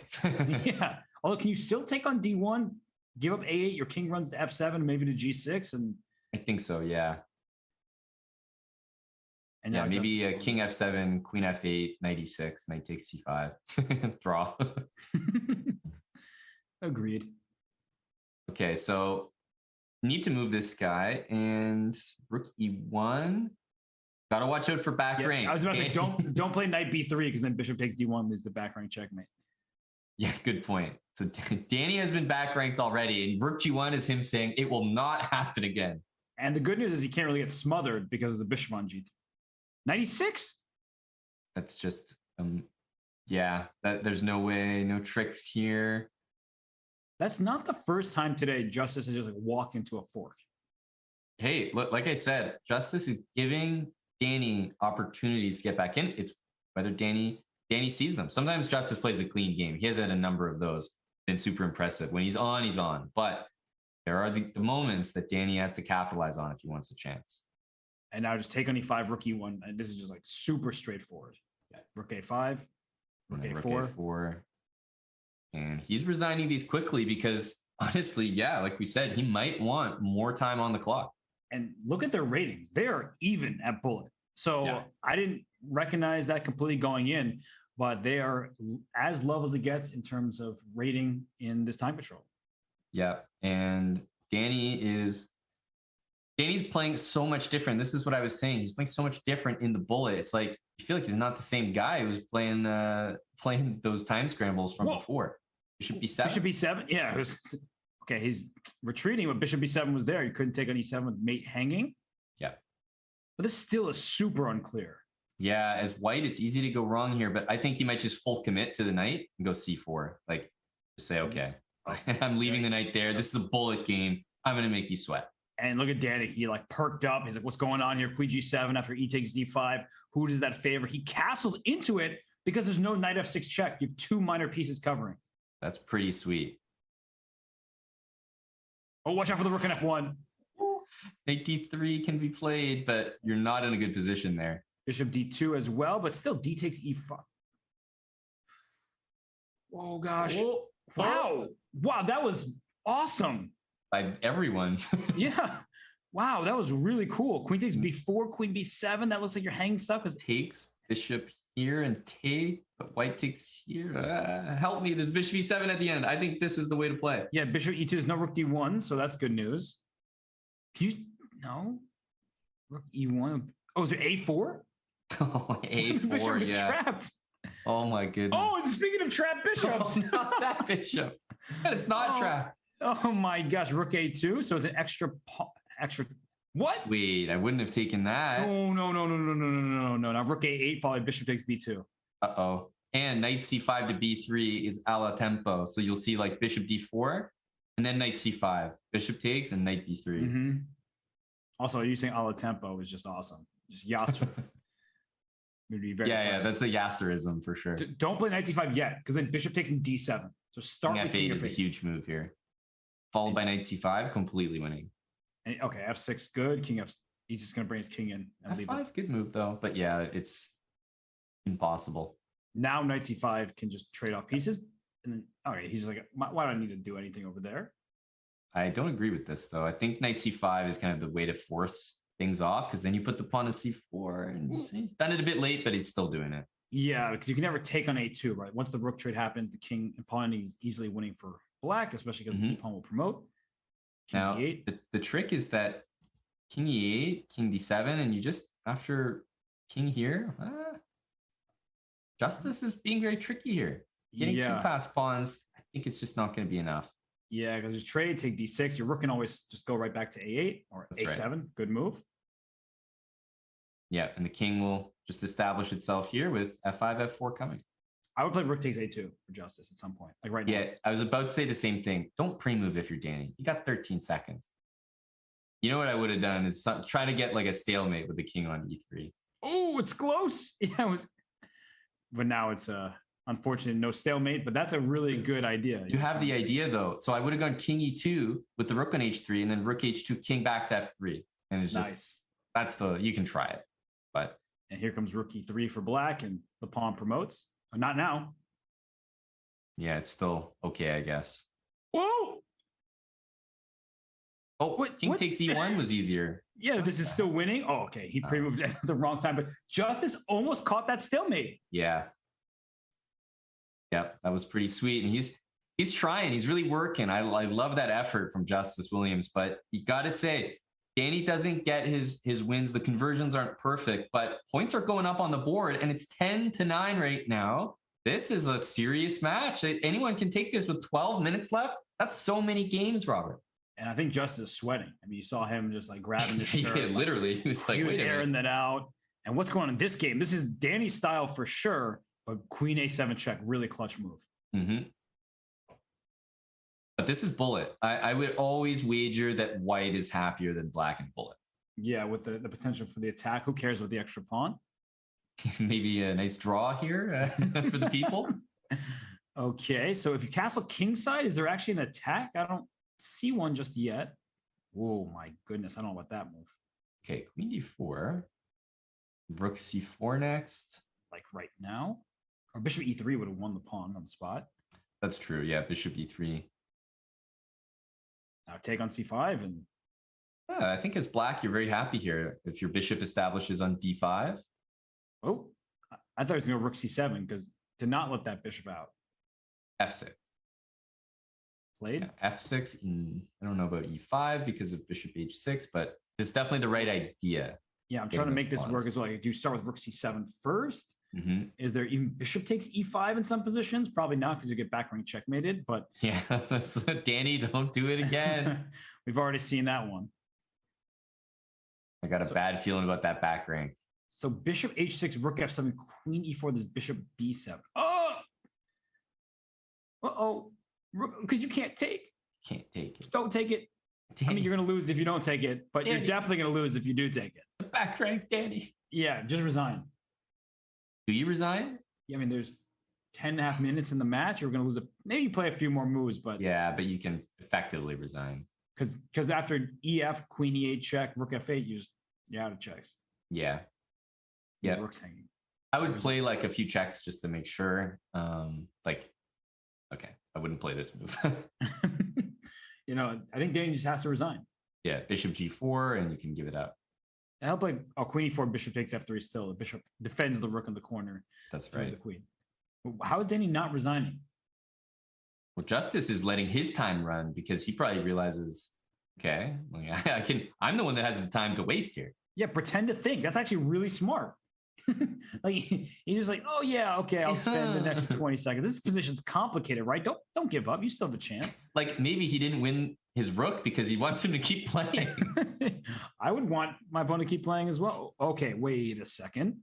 Wait, what? Okay, Justus. Yeah, woo. That was close. Rook c8, by the way. Okay. How is Justus so calm here? Yeah, no, this is probably why Danny didn't resign, and he still has a chance for sure. 1 second. No, he's got to move. Oh, sorry. What was that about having a chance? Yeah. Excuse me. Well, time was of the essence. Maybe he was panicking, but you just can't tell. He's got those glasses on. Yeah, no, it's a good look, and it just keeps his emotions from his opponent and from us as well. 11-9, and these 1 minute games, they tend to go about 3 minutes ish, and go definitely longer. It can go as long as 4 minutes, yeah, even past that. But you can't expect to have that many more games, and with a 2-game lead, it's not must-win territory, but it's dang close. Yeah, and look at this position right now. Knight's trying to come to f5, and it's going to get there, but maybe there's nothing that Danny should be overly scared about. His pawn structure is good. His pieces are all connected with one another. And then he makes this move, which opens the bishop up from a2. So I don't like it from that perspective. It feels a little odd. I as white, I almost want to get a knight to g6, but that's not that easy to accomplish either. And rook c1, b4 is going to happen.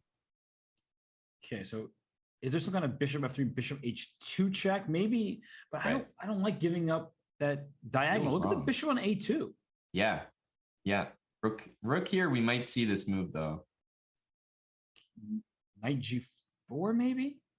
Like, watch Yeah, out for knight somehow this g4, bishop wasn't h2 check. This wasn't my like first instinct, even though it looks like a great move Bishop now that I see f6? it.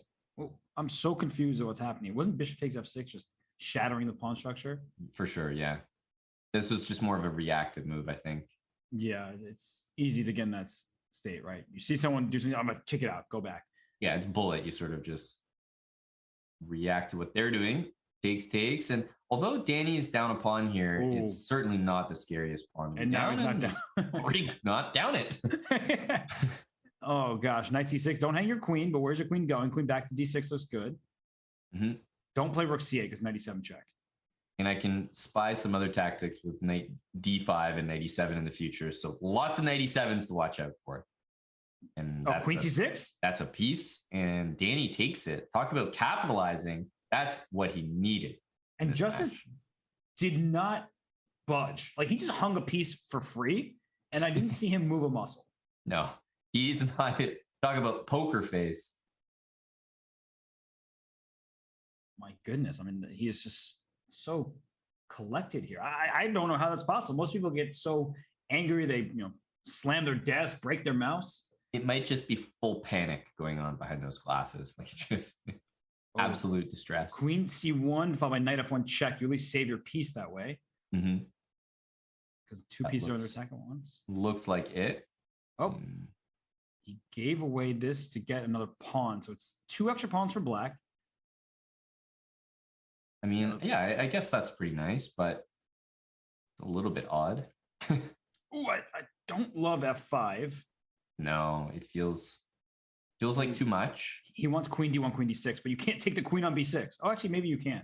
Yeah, I would try it at least. Ooh, Oh, wrong I move start order. with that.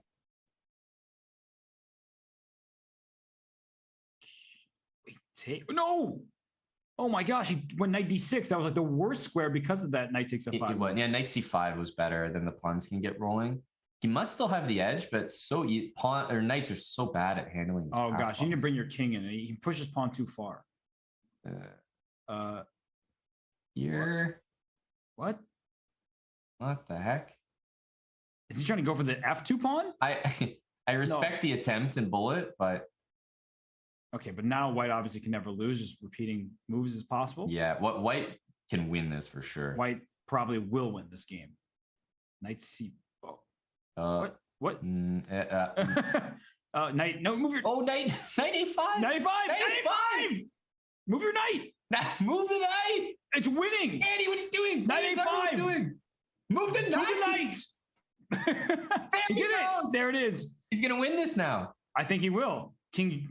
Yeah. Oh, if you gosh. take G7, then H3 looks King scary. f3 and then h3 after knight f5. Oh, nice move. Oh, nice move. You gotta play H3. And now you trade queens. Only black can win. But knight e5 check. So can play king f4. Okay, king e4 is also fine. This is one of those cases where it's 100% a draw, but I always have to like second guess. Like, I always feel like I'm going to lose this. But if you're Danny, you want the draw immediately because you're down 2 points. You need 1 second remaining on the match clock. Stop playing these things out. Just make the draw. No, don't play it out. Yeah, play G3. Oh my gosh. And he's 4 minutes and change left. So he has enough time if he wins this game to get one more on the books. We talk about must win. This definitely is. Yes. Trying to think if he has a chance to draw this, but probably no, unless it's some quick draw. But must win here for Danny. He's got the white pieces down by 2 against Justus Williams. And good recognition by Justus for that knight c4 move, by the way, because that knight was on a5, really hard to get to. So many of us have attempted to bring our king around, a very slow process, but he just said, let's go. I'm going to promote my pawn. And right now, what's going on here? Another good looking position for Justus, to my eyes. Yeah, this is interesting. It's kind of similar to the last one they had, where it definitely wasn't good for Danny, but you remember he had that tactic in 86, which Justus just hung. So Justus is doing well, I think, to repeat this. Did not like c4 one bit. You could have had your bishop like on c4 or on d5 or something, but now your knight is just. Danny's going to go for the longest knight journey to d5 the world has ever seen. So probably bishop e3. Wow, Justus is like not stopping for anything. Well, but I mean, blundering knight c3 right after is pretty bad. Wasn't there like an e4 as well when the queen was on f3 and knight on c3? Yes, definitely yes. Definitely yes. Yeah, just checking. All right, so what's the well, unfortunately for Danny, I mean, he's just down a piece. Justus, he's handled these Sicilians really well. Like he's been very impressive. Now I can see a weird world where, you know, there's an end game that white somehow still wins, even down a pawn. Like rook d8 now, queen h5. Okay. I was gonna say honestly queen d5 too. Yeah. Oh gosh. Exactly. This e4 move I hate because the bishop can't get in. That's right. No, now once you drop the c5 and there's no bishop b1, bishop a2, things like that. Take that. I saw bishop e6 and queen on d5. I thought somehow white, mouse slipped or something. Right. No, I mean, Danny has definite chances here. Wow, what a move. b3, bishop a3. I always like the knight compared to the bishop. Yeah, especially when you need the winning chances. But what a move, bishop c4. He needed that because that bishop was about to like just plow all. He's bringing the king closer. I don't like this. No, that's not right. Got to take. Have to take and then king up. Knight c2 first, maybe. I'm not sure. King up some more. Oh my gosh. Oh, knight to b3. Oh my goodness. Yeah, knight you get king e3. Oh, he hung a piece. He hung the bishop.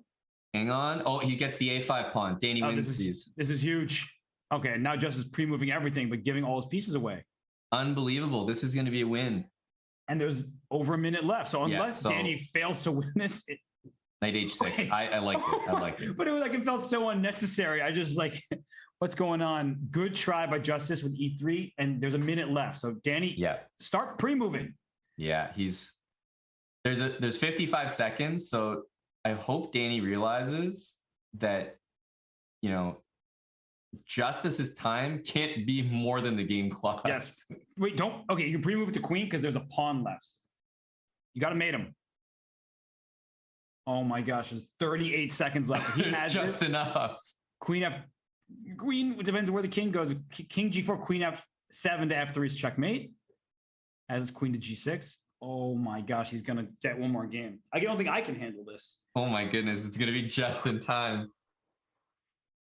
Danny's freaking out on the inside. Okay. Last game. Here it is. A draw means Justus wins. And this move we've seen before, knight d7, is a good choice by Danny in a must-win game. You don't want to just trade pieces off. You need some complexity. And wow. This is the final game of regulation. Yeah, get those tie-break graphics ready just in case, because this could be 11.5.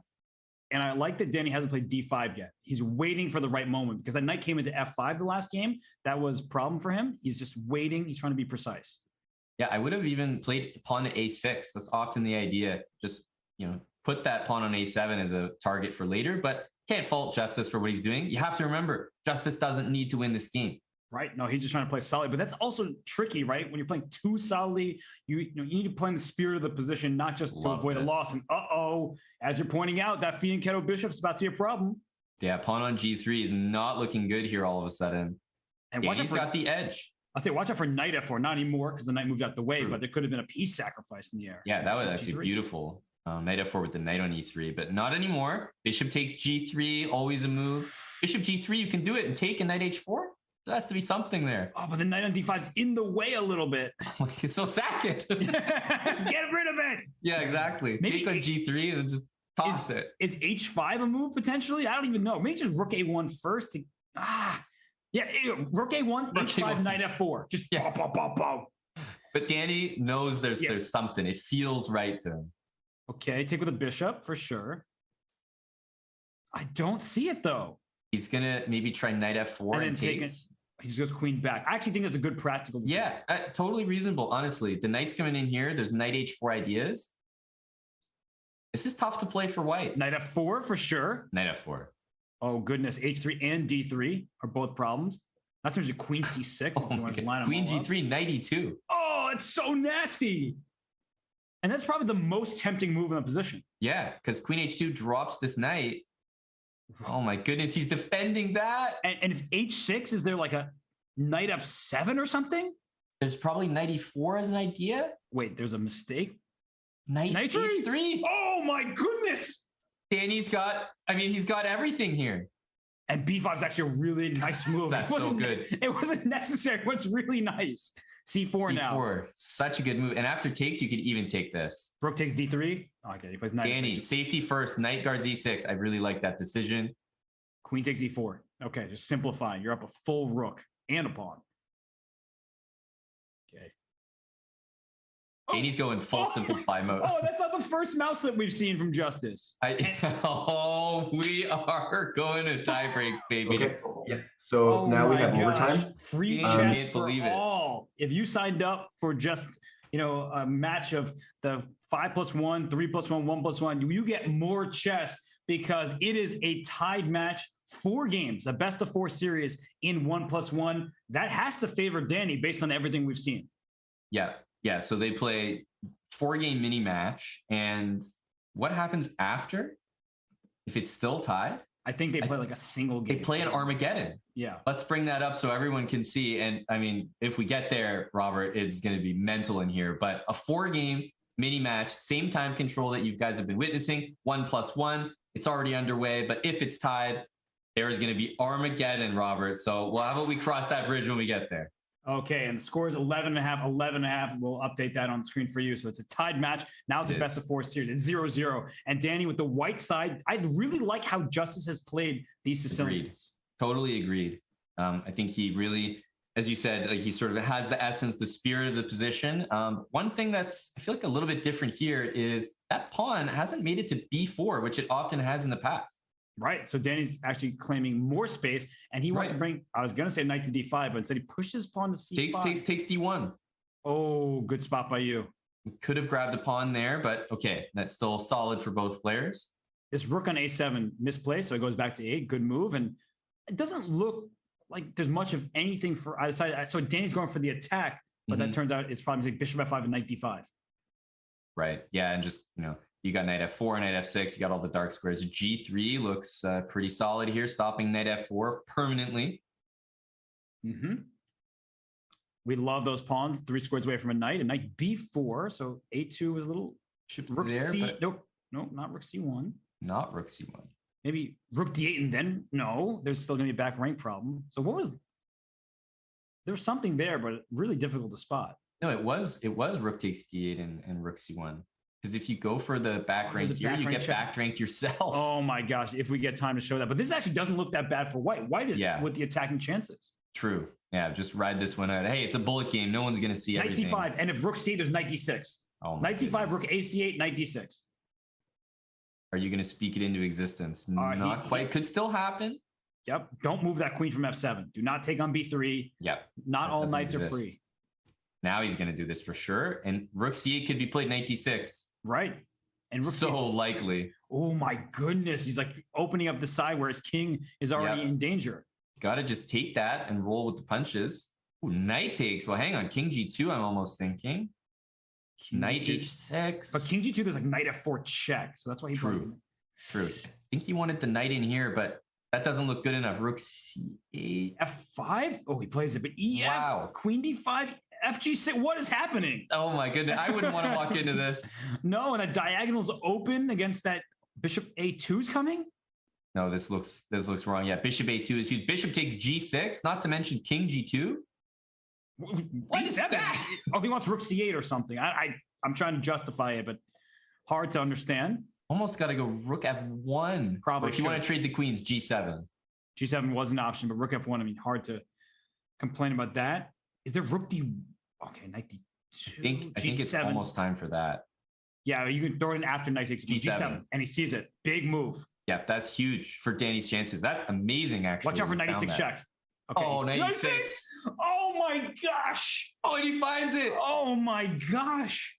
Don't get too panicked here if you're Danny. You have 8 seconds. That's a lot of time. Yes, with the increment, especially. Oh my gosh, Justus pre-moving at the wrong moments. Yep. And he's got that pawn, so stalemate should be decently easy to avoid. Yeah, and he's just going to make another queen, and he is going to take the first game, and he'll be up effectively 1-0 in the mini match, Robert. And Danny just shakes his head. He blinks a couple times, like, "Am I really doing this right now?" And the answer is yes, you are, buddy. Yes, you are. God, I can't believe you pre-moved this. Imagine if you played Bishop A3. Don't even want to think about it, Robert. No. I think these players are both very principled. They're not like, dirty bullet players, and we mean that lovingly, right? In a loving way, yeah. And this is looking dangerous for Black. You have to be very careful with that bishop. Well, it's Justice, so he's going to play H4. Yeah, Oh, we know yes, it. he does. And watch out. Oh, this has to work. He's playing that in a heartbeat.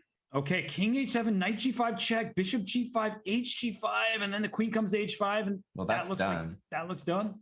But you have to go to G6. This is the only try, but these always lose. Where's the mate? Like, I want to. Maybe we needed to go to H6. It was the hardest square to check, and there's no bishop on C1. Ridiculous. All of it is ridiculous. So en passant is King of 6. And then bishop takes d4, e5. I mean, it's so annoying because there's no immediate checkmate. Wow. Okay, e5.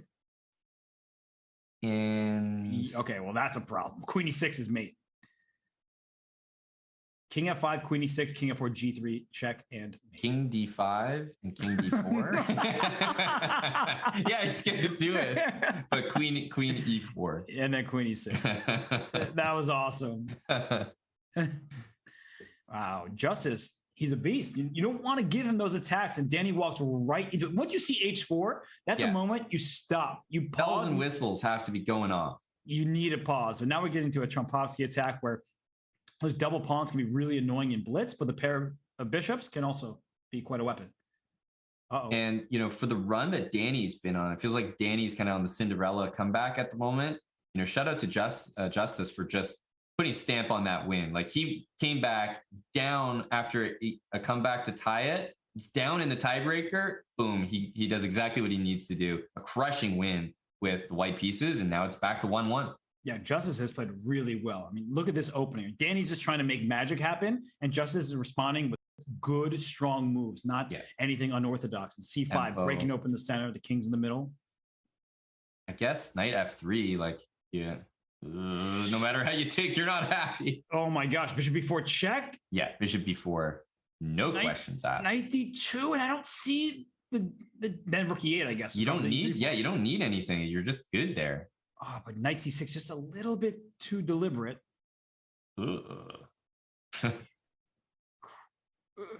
Long castle? I like long castle. Oh, I love it. That's brilliant. It still looks very iffy, but you had to go with it. You got to get that king out of dodge. This is reasonable. Queen F5, but Queen E2? Yeah, we can defend this. Worst case, playing like E4. Right, so I think Justice is better. No questions about it. But Danny looked lost. So, kudos to him for even getting a position that's playable. I mean, he has Knight D2 followed by E4. A3, Bishop takes A3 and Rook C3. Ideas like that. But honestly, there was E4 there. So, okay, there has to be some. Look at these queens in line with each other. If HG, like Rook H8 check. Boom. Danny is coming back from the dead here. Knight D5. And then maybe throw an HG first. Yes. There's going to be some check to win that queen. Yeah, Okay, Rook C2. Oh my goodness. Takes. There's maybe Rook H3 with checkmate. But Rook C2 here, and you just sack the queen. But that's going to be difficult for Black. There's going to be a back rank checkmate. Yeah, you got to take this. Here, Rook C3 up to Queen C4, Rook C8 check, and H6 checkmate when the king goes to G7. King back to B1. That's all you need. It's happening. Rook C3, Rook C8. But he needs to see that. Yeah, and that's not so easy to spot. Okay. He's trying to go for something more controlled with knight back and pushing E5. Great move. Fantastic. Yeah, really, really nice. Knight F6, take H7, and then take H7. Oh, nice move as well. Take that pawn. Just take the pawn. You can bring your knight right back to F6. I would even consider just playing D5. Give this up and just power that pawn forward with 2 rooks. That's how you beat the queen. Yeah, just push the pawns. Keep him going. He takes the pawn now, but I think he's doing the right things, honestly. Wait, you're losing the E5 pawn. Uh-oh. What's the move? I think he wanted the king there. I don't even know what's happening. It's going up and down. Nobody knows. G5 rook takes D8. Oh, he's going to keep pushing. But rook F8 check. Yeah, the rook F8, you pre-move that. King A1 and pre-move this. Yeah, rook F8. And then get a queen because it protects the D1 square. Yeah. You can also play rook B1. Oh, he gave it the pawn. Oh my goodness. H7 and F2? Knight D5. Bring your knight back. Oh my God, I don't know what's happening. Okay, he's got, give up the knight. You don't even need it. Okay. He protected everything, but he lost his pawn. That's a pretty important pawn. Oh my goodness. Knight C5 is going to play. Rook C3. Knight D2. Oh no, don't play Knight D2. You lose a rook. G3 is hanging. Look at this pawn. Yeah, it's hanging. Gonna Take it. Queen. Take that pawn. Take the pawn. Oh my goodness, he blundered back rank. Oh my gosh. How? He blundered back rank, mate. It's not the first time in this match, Robert. No, it is not. It's like the third or fourth time. Oh my goodness. He's got to win this game again. He's down 1. Both players need to breathe. We need to breathe as well. It's difficult. And Justus, he took with the pawn before. He didn't take with the queen. Hey, you've been talking about potential isolated pawn positions. Instead, we're getting a hanging pawn position. If you're in a must-win game, Robert, can't complain as black. No, you're playing knight A5 right now and throwing bishop takes F3. Oh, to knight Good D7. response. When the knight vacates the E5 square, you quickly jump in as well. But Danny made a slight inaccuracy showing knight D7 before bishop to D6. Okay, bishop fine. Back. This is still okay. C4 is falling. C4 is falling. Take on E5. Take on C4. Oh my gosh. He grabs it. This looks very good. Queen D7 is super solid. Queen D5 even for a trade. Bishop on A1. Like, you're not even playing the game. If that bishop were on B1, we'd be maybe telling a little bit of a different story, but with it stuck behind its own pawn. Don't take on B5. You can take on C1 though. Yeah, take on C1 first and then take on B5. So that's not so easy because the white queen slides into A8 at the end, and there's some chances. You can play rook C8. I think it's all right. Wow, I didn't realize how much time they had, but Danny was thinking what felt like forever for a bullet game. He said 42 seconds. It's true. This is all nerves, right? They're like playing too quickly, and that's saying something for bullet. Yep. Because watch out. Oh my goodness. I'm just like petrified of back rank. Yeah, like if you go rook C1 and now knight C. Wait, technically, don't take that, but you don't want to. F6 is a good move because it also eliminates back rank checkmate, which has been Danny's Achilles heel. There we go. And now, B5, he can sort of slow it down. E5 is even available, but I wouldn't worry about any of that. Just so rook C6, there might be rook C1. So just don't blunder a piece. I don't think there's a threat. Maybe B5. He's sort of looking at bishop H6 for rook takes F6, but you can go king H8, although then there's back rank again. Oh, well, look how simple that was. If bishop H6, knight takes D6 to F5, so you cover everything there. Big fan of Danny spending time in that position. Like, he knows this is sort of the critical moment. If he finds this, I think he's golden here. Done, because knight F5 or E4. And queen takes D4 with check. So we're getting Armageddon, is what you're saying. Knight E4, or is both are good. Yeah. Okay. Yeah. Exactly. Okay. No. And now it's just pure nerves. Yeah. Like, I'm just looking H6, king H7, queen E1. Queen E1 is easy. Queen F7 back. You still have everything under control, but H5 though. A5. Queen E6. Watch out. Yeah. It's no background checkmate. He's gonna come up and then queen H8.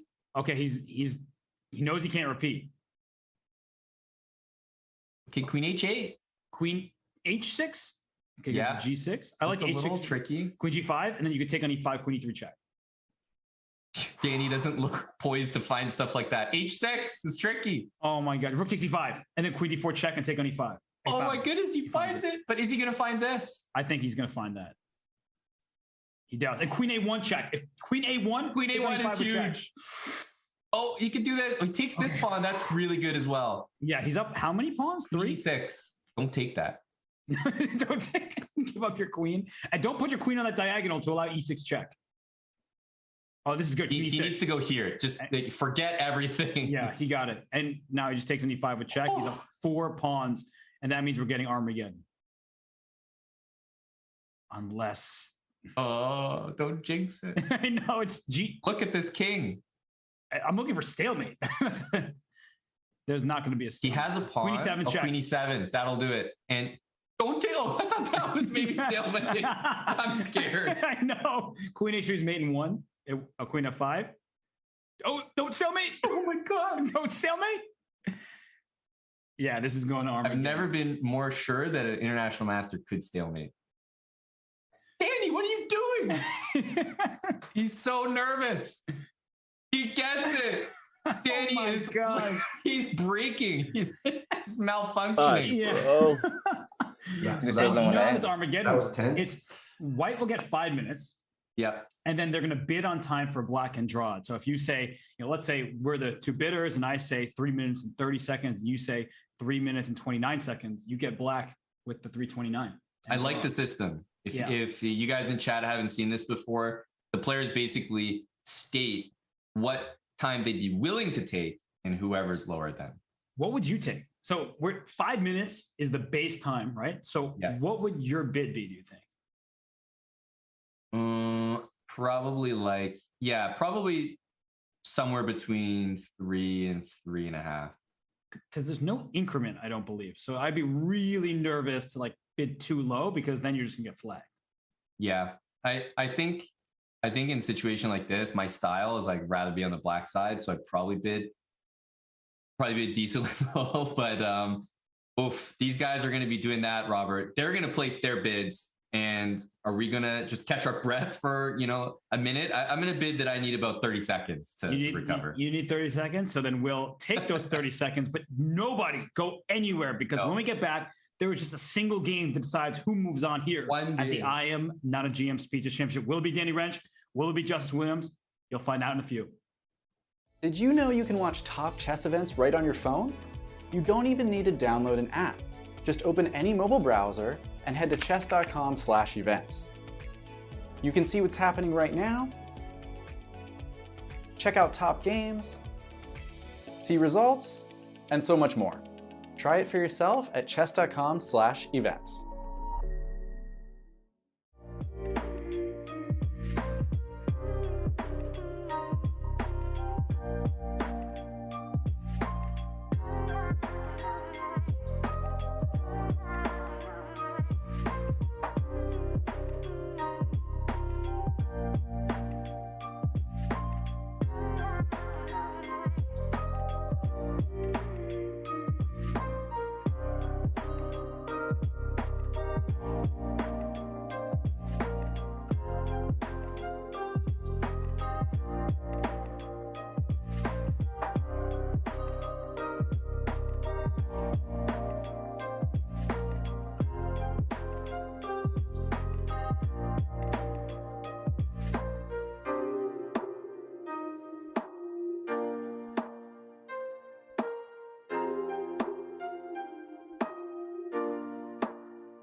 The bids are in, and as even as this match has been, Aman, they bid the same exact time. Swear to God, you guys, we had to bring the proof because I don't even think people would believe that these guys bid the exact same, not even 3:59, Robert, 4 minutes. They both thought that was the magic number.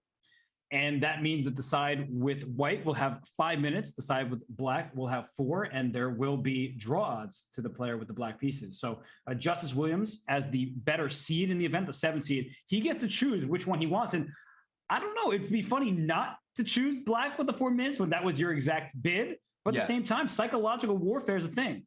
So let's say that I was like, hey, Robert, I would take black with 4 minutes. And you're like, yeah, I'd take black with 4 minutes. And I'm like, okay, what do we do? He's like, oh, you pick. Okay, you have black for 4 minutes. Like, that's hilarious. It's actually Justus taking the white pieces. That's what happened. Yeah. So Justus said, okay, we both want that. Yeah, you go for it. Yeah. You feel comfortable for move one because in blitz chess, there's no comfort. You may be winning over the board, but you will not have time. So Danny, he did play better in the bullet, right? He came back. He stormed back from even a 4-game deficit. So less time on the clock for him. Will it pan out? Justus will have 5 minutes, though, and he was dominating the earlier sections. Yeah, so Justus was the one who elected to take the white pieces, which means that if the game ends in a draw, Danny wins the whole match. But, Danny was, as a punishment, the benefit of that is, he's going to start with less time, and that's why you see Danny's clock has jumped down to 4 minutes. But no increment, Robert. That's what's key here. And the players, I think they're going to have to just relax a little bit, right? They must be just energy pumping after those bullet games. But remember, this is 10x the duration potentially. Yeah, they have much more time. They also don't have increments. So you're nervous. Do I really spend time? And Danny playing quickly. And it's looking very decent for black. White has not castled. Ooh, inducing G3. Yeah, Queen H3. Okay, he wants Bishop H6 maybe, but then Bishop will slide back to C1. Definitely still some tons of winning chances. No concerns there. That move not loved by the eval bar. Maybe E6. Okay, yeah. If you're gonna do this, I almost thought, why not castle? Get your king out of the way. Probably should have, because is he really gonna castle queenside? I don't like the look of that. Because if you do, there's none of this. Is B5? Just trapping the piece. Oh my goodness. He's basically scrambling now, but no matter what happens, the bishop's got nowhere to go. And you were just saying it, right? He's still in bullet mode. Look, rook F4. Queen G5, draw. That's so smart by Danny because you can't draw. Oh my gosh. Wow, it's the worst place to be. You're either losing or your opponent's giving you a draw. It's courteous, but you have to play. You have to go Bishop F7 and suffer because you're losing over the board. But the issue is the players, and in this case, because the error was on Justus's side, he just jumped out too soon. I think it's really hard to adjust to playing 1+1 bullet and the insane comebacks and everything that's going on to playing a slow 5-minute game. 5 minutes is really slow. It is. And checkmate in 1 is threatened, so let's not overlook that. The rook comes back. And how many pawns does white have? Is it 3? To be fair, it is 3 pawns, and it feels like 4, even though it is 3. It does. But that E3 pawn is going to be tender, and the bishop is just nice in move. there. Here comes That's rook a classy C8 to C2 and Bishop H6. Yeah. And it feels like the white king is going to get checkmated, right? If you get your bishop to F8 to B4, king is out of squares. True. So I think I want to do this, but I'm sort of undefending things. So I might start with Bishop H6 because I'm curious how you defend this. If king here, then rook C8 and there is nasty. So D5. Oh, watch out for Queen D4. I mean, yeah, it's getting cozy there, but rook C4 is beautiful. Oh, that almost traps the queen. They can go over to B6 or A7, but really nicely done by Danny. And, Justus has played so well throughout this match. And really, I think where it's been getting away from him is these moments where he just plays a little bit too quickly at critical times. Okay, so getting spicy here. E6, diagonal, officially open. Yeah, and if F takes E6, there is no checkmate. And trading rooks probably hurts white's king more than black's. Grabs that, just king over. This could be just a very pragmatic move. He's got Bishop G7. Let's see. If queen here, rook F2, Queen H1. I think Queen F3 might be super strong here. Rook F2, Queen H1, and just take. Queen here, you got Bishop G7. At rook F2, there's Bishop takes E3 as well. Yeah, that's also true. Bishop E3. But this was doomed since the start, it looks like, because Justus just didn't have his eye out. It's funny, the move A6 was played by Danny, but Justus felt like he was in bullet autopilot. He just quickly played a move. But B5 is the obvious threat with A6, so I just feel like he wasn't properly adjusted to that 5-minute, tempo. Yeah, no, it wasn't. And I think his highlights have been really awesome in this match, but then he's also suffered. He has not been as consistent, I would say, as Danny has. Yeah, this one is yikes. After Bishop G7, look at everything on this diagonal. Let's put some more pieces. Yeah, it's a dream feasting with this skewer here. Shish kebab. Yeah, can we get like a knight on c3? Maybe just add pieces. Keep it all fall. I agree with some of the chat. It just feels so anticlimactic, and it's just because of the time. Like, yeah, he just wasn't playing a 5-minute game like he should play a 5-minute game. To be quite honest, so I guess live by the sword, die by the sword in terms of playing too quickly is what we've been talking about this match. Unfortunately, today it looks like a die by the sword day. Yeah, and Danny's just deliberating. Do I go queen h1, takes a1? Do I just go bishop takes d4 and take a1 that way? I mean, he's got to move though. There is no increment. So, yeah, so true. I get thinking trying to be perfect, but now he's getting under 2 minutes. Okay, There we go. this is very simple. He could win bishop c3 and take on f3 with the pawn, but everything is winning at this point. Yeah, he's plenty of time left. A minute 38, and yeah, it is anticlimactic to be sure, but that's just because of a quick blunder, and Danny Rensch somehow moves on. Wow. Was it twice? It was indeed twice that Danny was down a game with a game to play. And it seems like they're talking to each other, just probably both of them in disbelief. I don't know, Danny can't even believe that he's won this match. He was down 11-7 at some point. Yeah, that's a good point. I was trying to remember what the lead ballooned to at some point, but the match was either players for the taking. I think we've been treated to pure entertainment. And if those guys have any breath left to say any words, I think we're going to find out, because we're going to get these players in here, Robert, for an interview. I just can't wait to hear what they feel about that match, because from where we were sitting and the audience in chat, pure entertainment for me. For sure. And Justus gave Danny all he could handle, and yet the match did not go his way. But we will hear both their players' thoughts after this short break. Danny and Justus will join us here on the call, so you will not want to miss that interview.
we're back here with Justus and Danny. And Danny, first questions for you. Before I even congratulate you, is how nervous were you in the bullet? Oh man, I was. This is such a good experience. So I told Eric before it started, even if I lose in the first round every year, which was becoming a meme because I lost the first two, I really have to keep playing because this reminds me of how hard this bleep is. This is so hard to like keep your nerves together and keep your composure. And obviously, you know, when you're blundering pieces right and left, it's also hard. And but keeping my focus was just. Anyway, I was super nervous. I think it's fair to say that a few of the moves made that evident. Justus, I mean, it was obviously an insanely close match. I mean, start to finish, just how are you feeling right now? Danny kept coming back. He kept rising from the grave. What did you think of Danny as an opponent today? Well, I played Danny one time in a classical game before. And I've got the better of him there. I'm gonna say that because I lost the match. But other than that, like, to be honest, like, I feel like this should have happened or I deserve to lose just because, you know, I was like, you know, he has a lot of things on his plate. He's not really thinking about chess. I should, you know, scrape him up real quick. And then I won the first two games and well, every segment, I feel like I won the first two games and then I feel like I was about to pull away, like, all right, cool. And then I'll just blunder. And then it's like, all right, cool, he's back in it. And then you can't stop it at that point. Right. Yeah. I mean, Justus, the glasses were a great look. They are a great look, but we couldn't see your emotions. Like even when you made a mistake, we couldn't tell if internally you were raging. I mean, were you just calm the whole time or just hiding it well? So if you so I actually Hey Robert, do you see anything about me? So Justus, midlife crisis. Midlife crisis. Oh, what was the question again? I forgot the question. I mean, we couldn't tell how emotional you were. Not, so.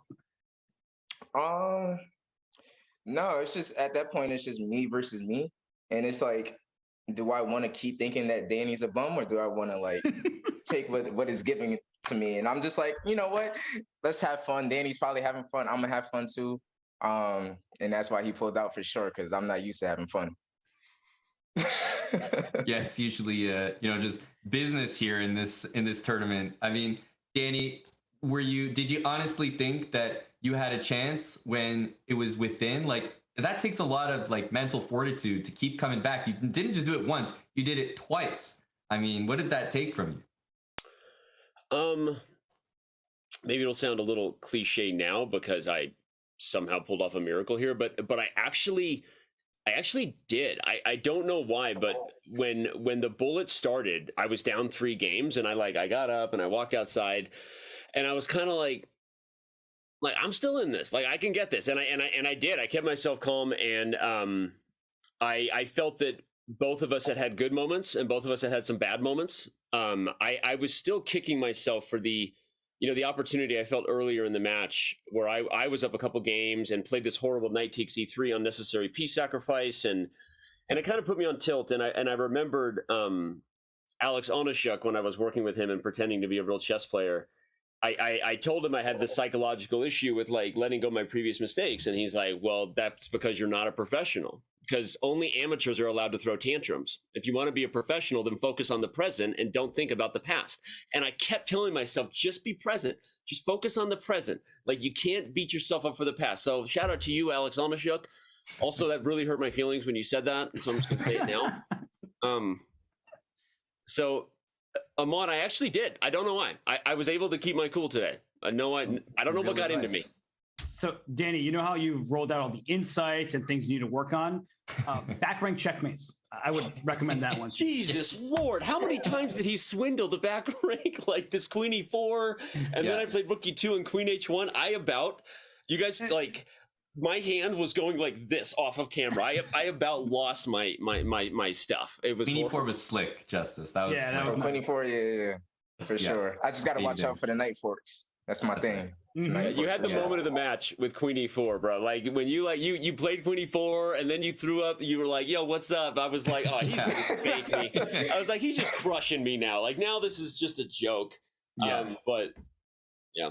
No, that's the thing. That's the thing about these tournaments. Like, just it highlights just not just grandmasters, but like all title players. Just getting losing positions or getting a winning position against a title player is not enough because the resistance is there, and they're always going to be looking for shots. So that's why I like tournaments like these are good because you just highlight strong players, just even though they're not GMs and things like that.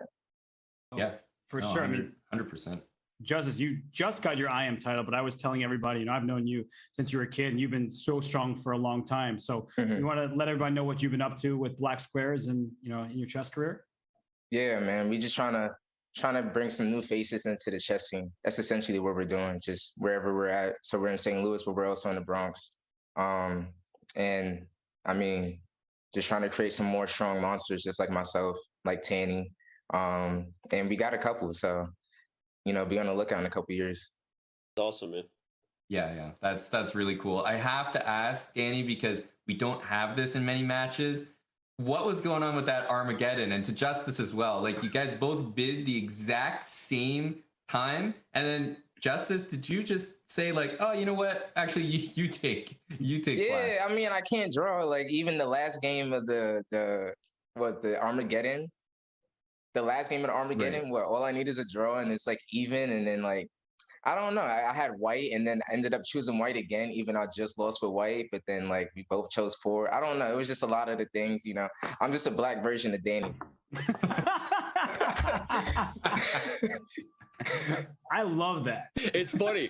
I did feel that way. I was like, man, we're like the same player. Like we're both like tricky, but we're not really paying that much attention. You know. So when you said that, when you just said that, you know, I'm not a professional thing, and like that kind of hit me. So we'll see. You know, give me like a couple. Give me one more year, and then we'll get back to that. We'll see. Well, I'm on the reason I bid 4 minutes was because I think like Justice, I was like, I kind of want white and more time. Like, these games have been super unbalanced, super sharp. I feel like the extra minute and the opportunity to have the first move was more important to me.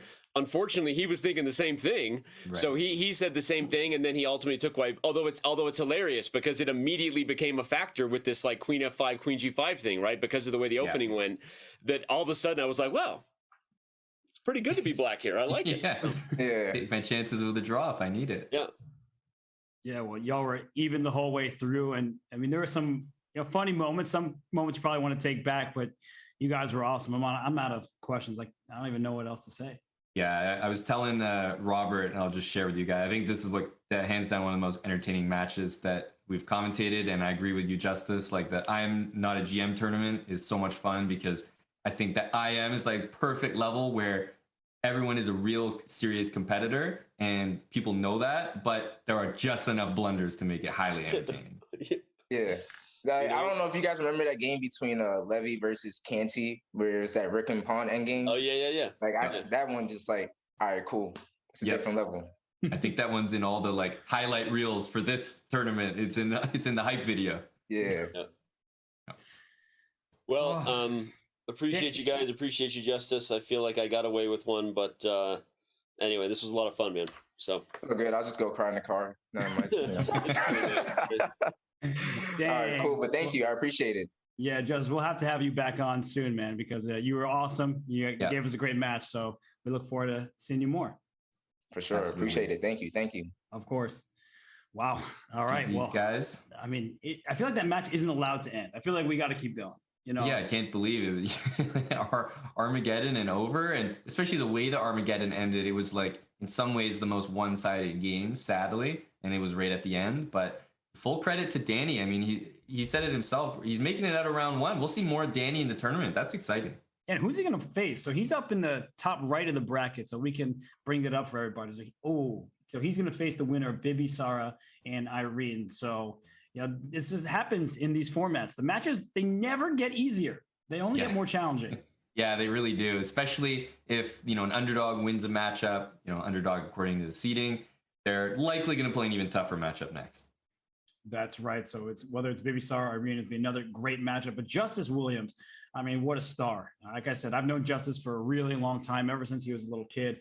He grew up in New York, and so I've known him and his mom. So it's awesome to see him still in chess. He's doing a great job, as he said, with his mission, trying to get some more monsters, but he's a monster himself. You know, he's such a good chess player. And he was hilarious. He is hilarious. It's a great interview. It was a great match, super close. And he said at some point, he's like, he's just kind of there to have fun. And he doesn't usually have fun. So I'm glad to see he was having some fun with it. But unfortunately today it came at a cost as Danny took that match by a single game, went all the way to Armageddon. That doesn't happen too often. So I just hope people in the chat appreciate just how entertaining that truly was. Because I'm at a loss for words, Robert. That was just so much fun.